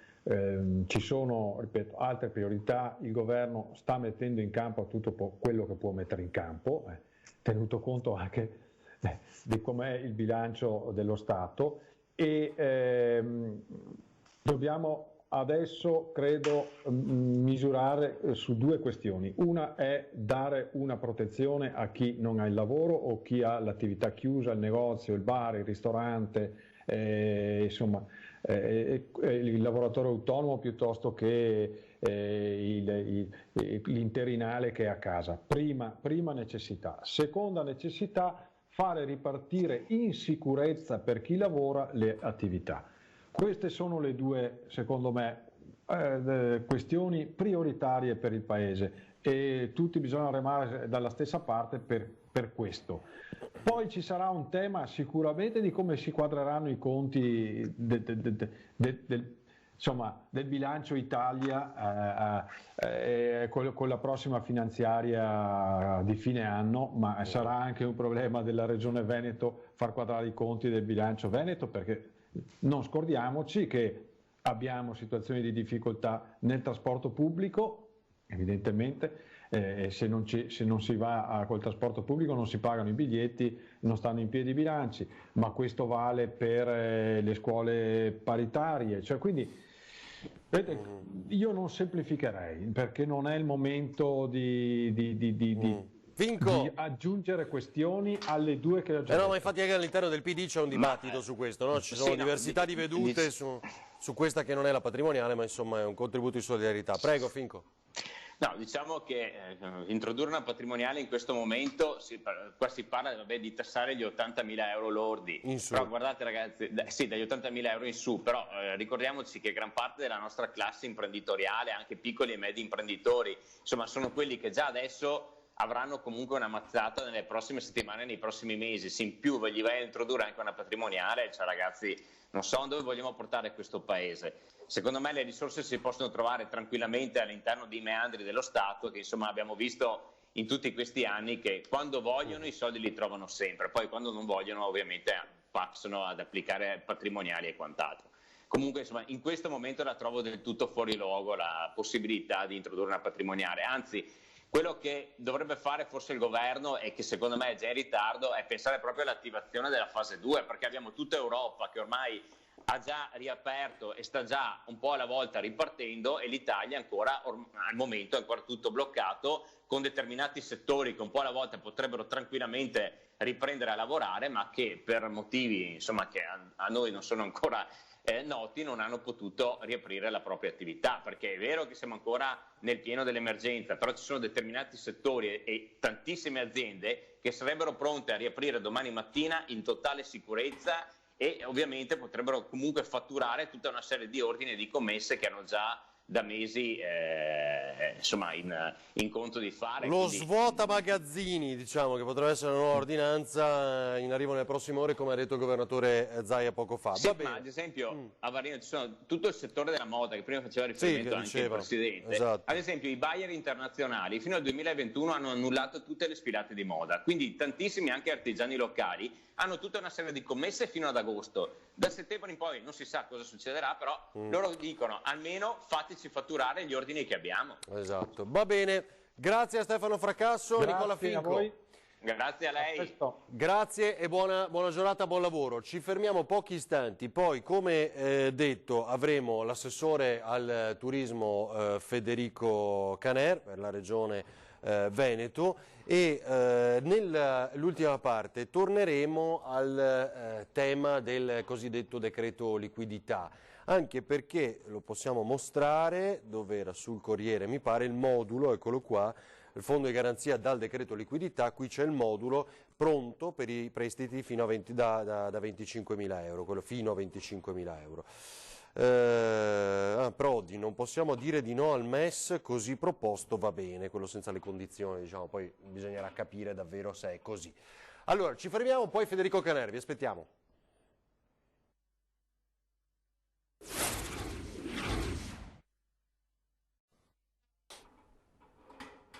Allora, torniamo in diretta, 14.01, volevo farvi rivedere, eccole qua, che estate sarà, mascherine in spiagge, ombrelloni distanti, il bagno sarà permesso, la Romagna rilancia i gabbiotti in plexiglass, e sono quelli che vedete qua, saranno da claustrofobia, ma insomma comunque si ironizzava poco fa, chissà che sauna si fa lì dentro, però insomma, l'importante è che tutto sia in sicurezza. Ecco, li vedete poi qui sulla sinistra, un'ipotesi, definiamo quasi un rendering di quello che potrebbe essere, con gli ombrelloni distanziati e per di più circondati da questo plexiglass, perché non circoli nell'aria il virus, del quale cominciamo ogni giorno a capire qualcosa in più. È vero anche che con l'aria, come dice anche Ilaria Capua, la virologa padovana nota in tutto il mondo, si secca nel momento in cui esce dalla nostra bocca con il calore. Però insomma, questa potrebbe essere un'ipotesi. Le piace Federico Canervi? Buongiorno, ben trovato l'assessore al turismo della Regione Veneto.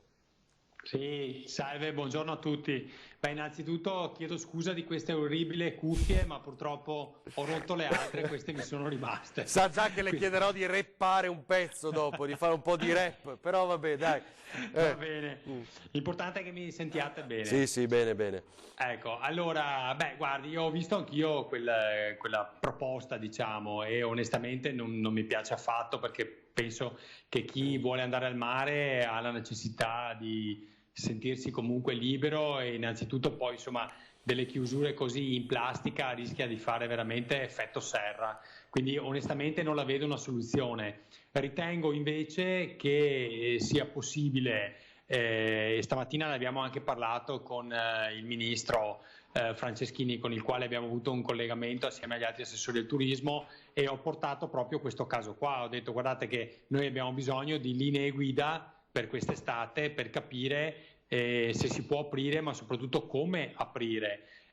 Quindi immagino per esempio che ci sia le file di ombrelloni molto meno, quindi uno spazio molto più ampio tra un ombrellone e l'altro. E poi, come dice la Capua, anch'io vice direttore penso che onestamente insomma se non c'è una massa di persone così elevata in spiaggia, hanno determinate distanze, credo sia difficile che il virus insomma durante il mese luglio-agosto, poi con quel calore, con quella capacità di appunto, come diceva anche speriamo, davvero lei, speriamo. sì, insomma io aspetterei di vedere prima la situazione sanitaria qual è, prima di fare quelle progettazioni orribili e orrende che ho visto, e pensare magari semplicemente a come fanno in Spagna, a togliere delle file di ombrelloni in verticale e in orizzontale, quindi lasciare molto più spazio tra una postazione e l'altra, e poi per esempio prevedere un servizio in spiaggia per la consegna che ne so, delle bibite, dei toast, dei gelati, e quindi non andare al chiosco e fare la coda come si faceva gli anni scorsi. Queste sono cose che si possono fare tranquillamente, basta che la normativa lo consenta, e c'è qualche paese che si sta già attrezzando. Ecco, io mi aspetto anche delle proposte da parte degli operatori in tal senso. Allora, mi dicono forse una conferenza stampa del Premier Conte alle 15, sto cercando di verificare ovviamente adesso, anche perché utilizzando Skype non controllo magari l'ANSA con grande frequenza. Senta, sta più sulla linea della von der Leyen o quella del sottosegretario al turismo?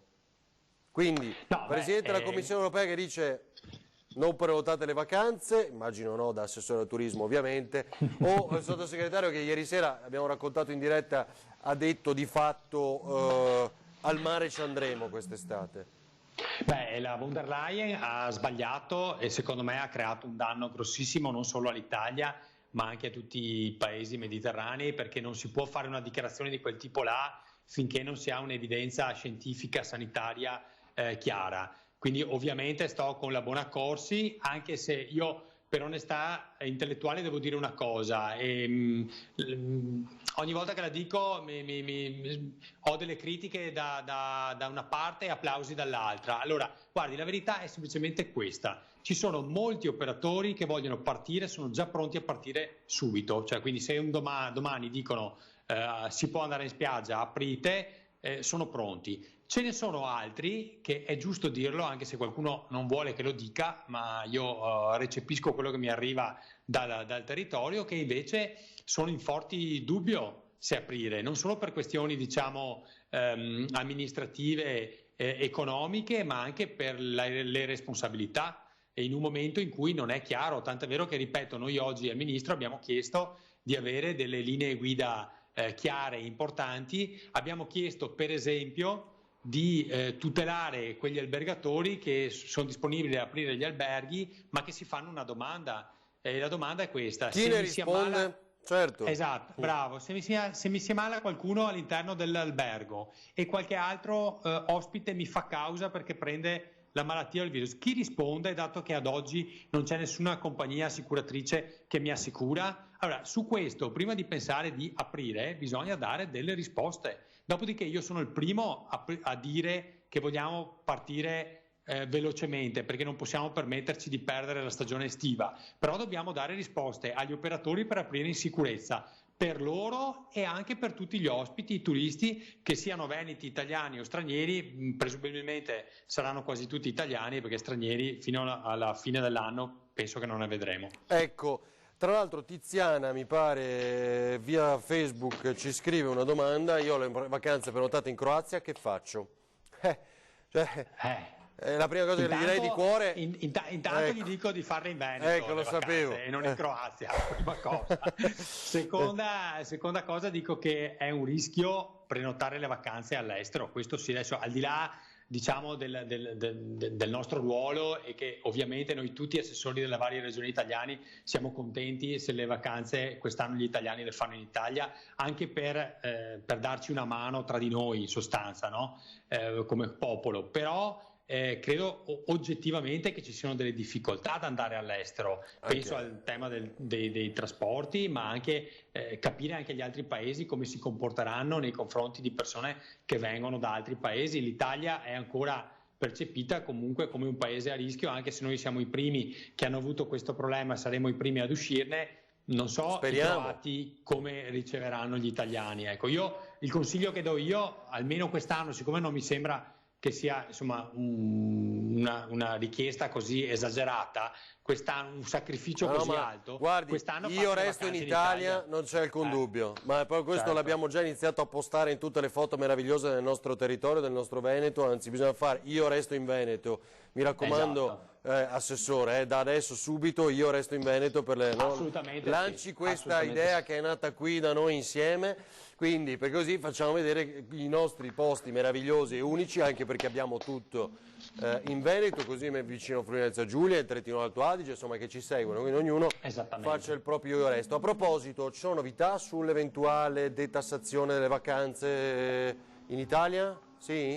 Sì, il Ministro ha detto che questa è una proposta che molto probabilmente entrerà nel prossimo decreto di aprile, anche se non abbiamo capito bene che con percentuale, quale percentuale e con quale formalità, diciamo. Per esempio, non si capisce se viene dato un voucher alle famiglie da spendere all'interno della struttura alberghiera oppure un credito d'imposta. Ma no, speriamo che sia questa versione qui, magari, no, nelle tasse. Io credo. Noi abbiamo chiesto che sia una sorta di voucher, in maniera tale che porti una liquidità immediata nei confronti dell'operatore che riceve questo voucher, no? Perché di fatto è una spesa, e che permetta subito, no, alla famiglia di poterla spendere e all'operatore di incassarla. Perché altrimenti, se è un sistema tipo detrazione fiscale, per carità può andare bene, però la vedi l'anno successivo, no? Quindi non so, il tema del voucher per noi sarebbe più per corretto. Lei meglio il voucher? Sì. Vabbè, assolutamente sì. Deve essere poi non uguale. sappiamo la cifra, nel senso che il Ministro parlava più o meno di 500 euro a famiglie. Io gli ho detto che secondo me è poco, che bisogna pensare almeno 250 euro a persona, quindi significa che una famiglia di 4 persone almeno può dedurre, può avere un voucher da 1.000 euro che ti consente di fare almeno una settimana in una bella struttura, insomma, una settimana oppure 15 giorni in una struttura più piccola, non lo so, però insomma... Però voucher, assessore, significa liquidità, già neanche la mettono per le imprese che fanno il fondo di garanzia, non sono soldi che danno alle imprese, quindi non so se riescono a trovare una cifra di questo tipo. Forse... lo so, infatti loro sono più propensi a parlare di la 500 euro a famiglia. La detraibilità. Oppure la detraibilità. Esatto. Va bene, grazie davvero all'assessore Federico Caner, ci ha dato molte novità importanti, come il plexiglass in Veneto no, insomma, abbiamo capito. No. Vabbè, se ne parla. Vabbè, grazie davvero, buon lavoro Federico Caner, assessore regionale al turismo. Bene, sono le 14:11, non so, esatto, ho la pubblicità così prepariamo anche l'altro collegamento subito dopo e parliamo anche del decreto, parliamo del decreto liquidità. Sì, faccio vedere, non è un rimasuglio delle pulizie di questa mattina, grazie, infatti, lo ricordiamo, sono il necessaire ormai, quindi se si esce mascherina e guanti o gel, mascherina o il gel o i guanti sempre con sé, come avete capito. E tra l'altro, notizia appunto emersa poi questa mattina un po' dalla rabbia del governatore Zaia, verifichiamo 24 ore, altrimenti torniamo a mettere il limite dei 200 metri da casa, così ha detto. Ci rivediamo tra pochissimo.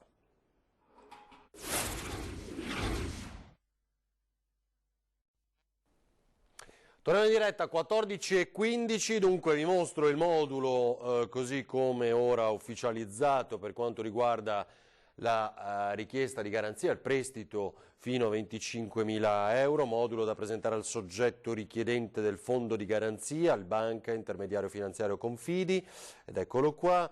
Il presente modulo potrà essere trasmesso anche mediante indirizzo di posta elettronica non certificata, accompagnato da una copia di un documento di riconoscimento in corso di validità del sottoscrittore, tutto quello che vedete qui. Dichiara che il soggetto beneficiario richiede l'ammissione all'intervento del fondo di garanzia. Vediamo, stavo cercando qualche postilla, ma secondo me ci aiuta in questo l'avvocato Paolo Quaggetto, che è esperto di diritto bancario. Buongiorno avvocato. Dottore, buongiorno a lei e a tutti i telespettatori. Allora, avvocato, è semplicissimo, no? Abbiamo visto, c'è il modulo, si fa subito la richiesta, no? Certo. Una osservazione preliminare, se mi consente prima, perché secondo me va evidenziato un fatto, e c'è un po' un rapporto tra cittadino e Stato, perché se è vero che lo Stato legittimamente mi ha chiesto di rimanere a casa, di sospendere la mia attività professionale ed economica e imprenditoriale, io ragionevolmente mi aspetto che lo Stato mi indennizzi per le perdite subite e non che mi incentivi a fare nuovo debito, come succede invece con questo decreto liquidità. Il decreto di liquidità che, diciamo, molto più dei bizantini contenuti in questo decreto, io credo che devono essere fatte alcune brevi osservazioni sulla circolare applicativa del decreto stesso, come è stata anche illustrata dal presidente dell'ABI Patuelli ancora il 9 aprile. Le posso fare due domande semplici, diciamo. È vero che il prestito fino a 25.000 euro non comporta nessuna lungaggine, perché questo poi mi sembra sia stato smentito nei giorni scorsi invece, quindi l'incartamento lo devo presentare comunque, ci vuole del tempo. Prima domanda. Seconda, sempre per il prestito fino a 25.000, che magari può essere quello di maggiore interesse per larga parte degli imprenditori, delle partite IVA. È vero che c'è scritto che comunque previo autorizzazione dell'Unione Europea, previo ok da parte dell'Unione Europea al decreto liquidità. È così? Allora, per quanto riguarda i prestiti fino a 25.000 euro sono concessi senza valutazione del merito creditizio, quindi anche in base al modulo del MEF dovrebbe essere una cosa immediata.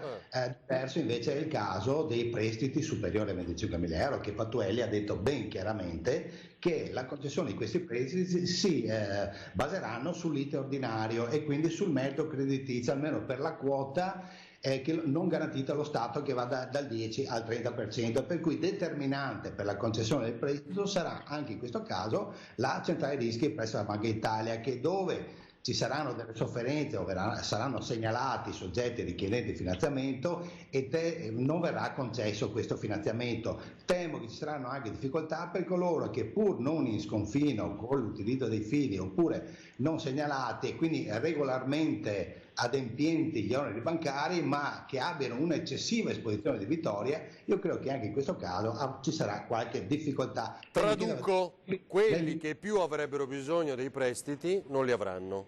Così. E infatti questo decreto serve a chi non ha problemi, insomma, anche perché poi con una chiosa finale, se ci arriveremo con il tempo, questo prestito servirà a pagare le tasse alla fine. Però vorrei rispondere alla sua domanda dei tempi. I tempi saranno ovviamente lunghi, prima perché si aspettava l'autorizzazione dell'Unione Europea, che è arrivata adesso, sia per l'attivazione della garanzia sostitutiva statale attraverso SACE e fondo garanzia piccole e medie imprese. Però dobbiamo considerare la contingenza, cioè attualmente le banche è quasi impossibile andarci perché la maggior parte del personale è distaccato, i tempi quindi saranno lunghi e saranno quelli noti a tutti gli utenti bancari, e considerando anche il fatto che le banche in questo periodo sono prese con queste richieste di sospensione mutuo prima casa, che tra l'altro anche i miei assistiti mi segnalano atteggiamenti defatigatori delle banche nei confronti di queste richieste di sospensione, e io consiglio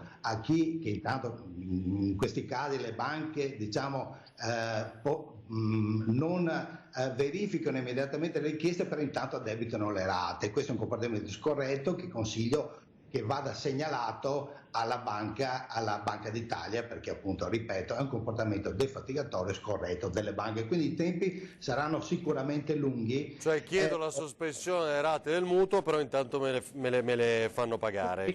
A verificare, questo mi è successo anche con i miei clienti che hanno avuto un calo del fatturato oltre il 33%, hanno chiesto la sospensione del mutuo e i direttori di banca annicchiano, per intanto le rate vengono addebitate. Ecco, una cosa vorrei anche segnalare, che sembra una cosa scontata, però val bene ricordarlo: questi non sono soldi regalati come magari può succedere in alcune parti d'Europa o negli Stati Uniti d'America, sono soldi prestati, per cui questi soldi vanno restituiti, per cui se il debito non verrà pagato, la banca ovviamente scuterà sì la garanzia statale, ma lo Stato non è che ci abbonerà il debito, ma molto probabilmente attiverà l'Agenzia delle Entrate di riscossione e ci chiederà appunto i soldi indietro, lo Stato che è stato garante.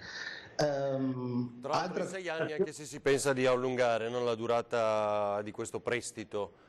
Sì, ma a parte che dipende chi chiede il prestito, però comunque 6 anni sono pochi, perché questa crisi avrà delle conseguenze che dureranno anni. Invece lo Stato in questo caso cosa ha fatto? Ha solo posticipato di 2 mesi fino al 30 giugno l'adempimento degli oneri tributari, per cui, come dicevo prima, questa concessione di finanziamento servirà soltanto a pagare le tasse. Ecco, una cosa volevo evidenziare, che sarà una tentazione, lo parlo per esperienza personale, una tentazione irresistibile da parte delle banche di imputare la somma richiesta in finanziamento alla estinzione di pregresse situazioni debitorie. Mi spiego meglio.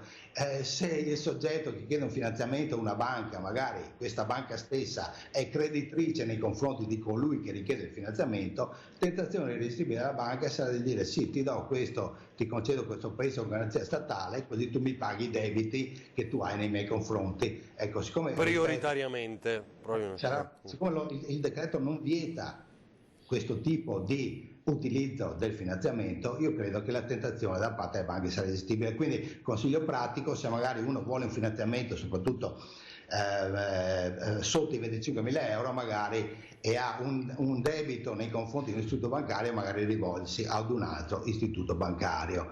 Considerazione finale. Senta, la potremmo dire la baciata del prestito, insomma, no? Considerando la cronaca degli ultimi anni. Mi lega al doppio filo. Esatto,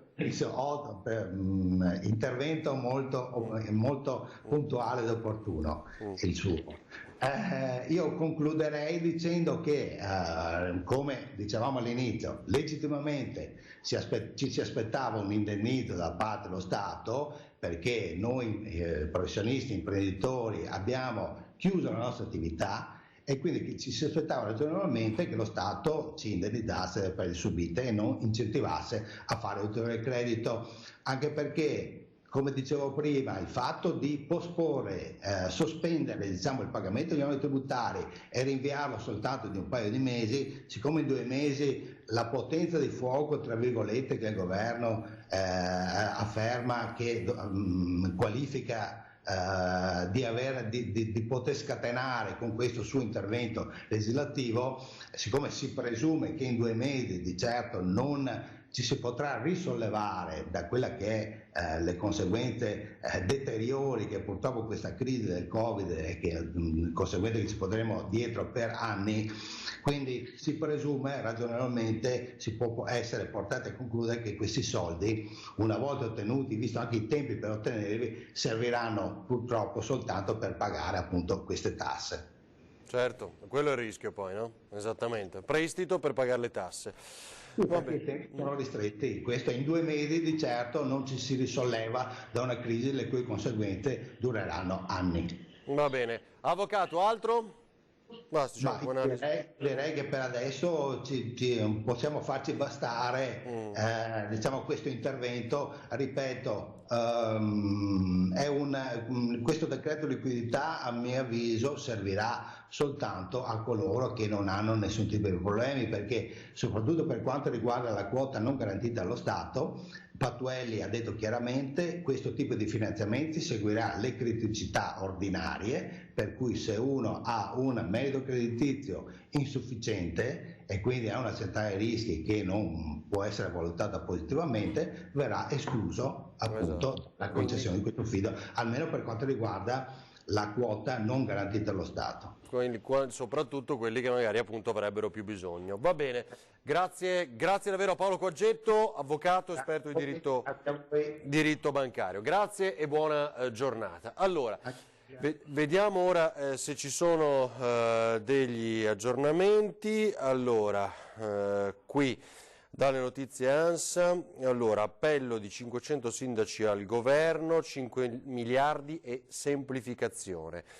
Sono a quota 500 le firme dei sindaci che hanno sottoscritto l'appello al Premier Conte per chiedere 5 miliardi di euro nel decreto di aprile e il conferimento ai sindaci dei necessari poteri per velocizzare le opere più importanti e la ripartenza dei cantieri.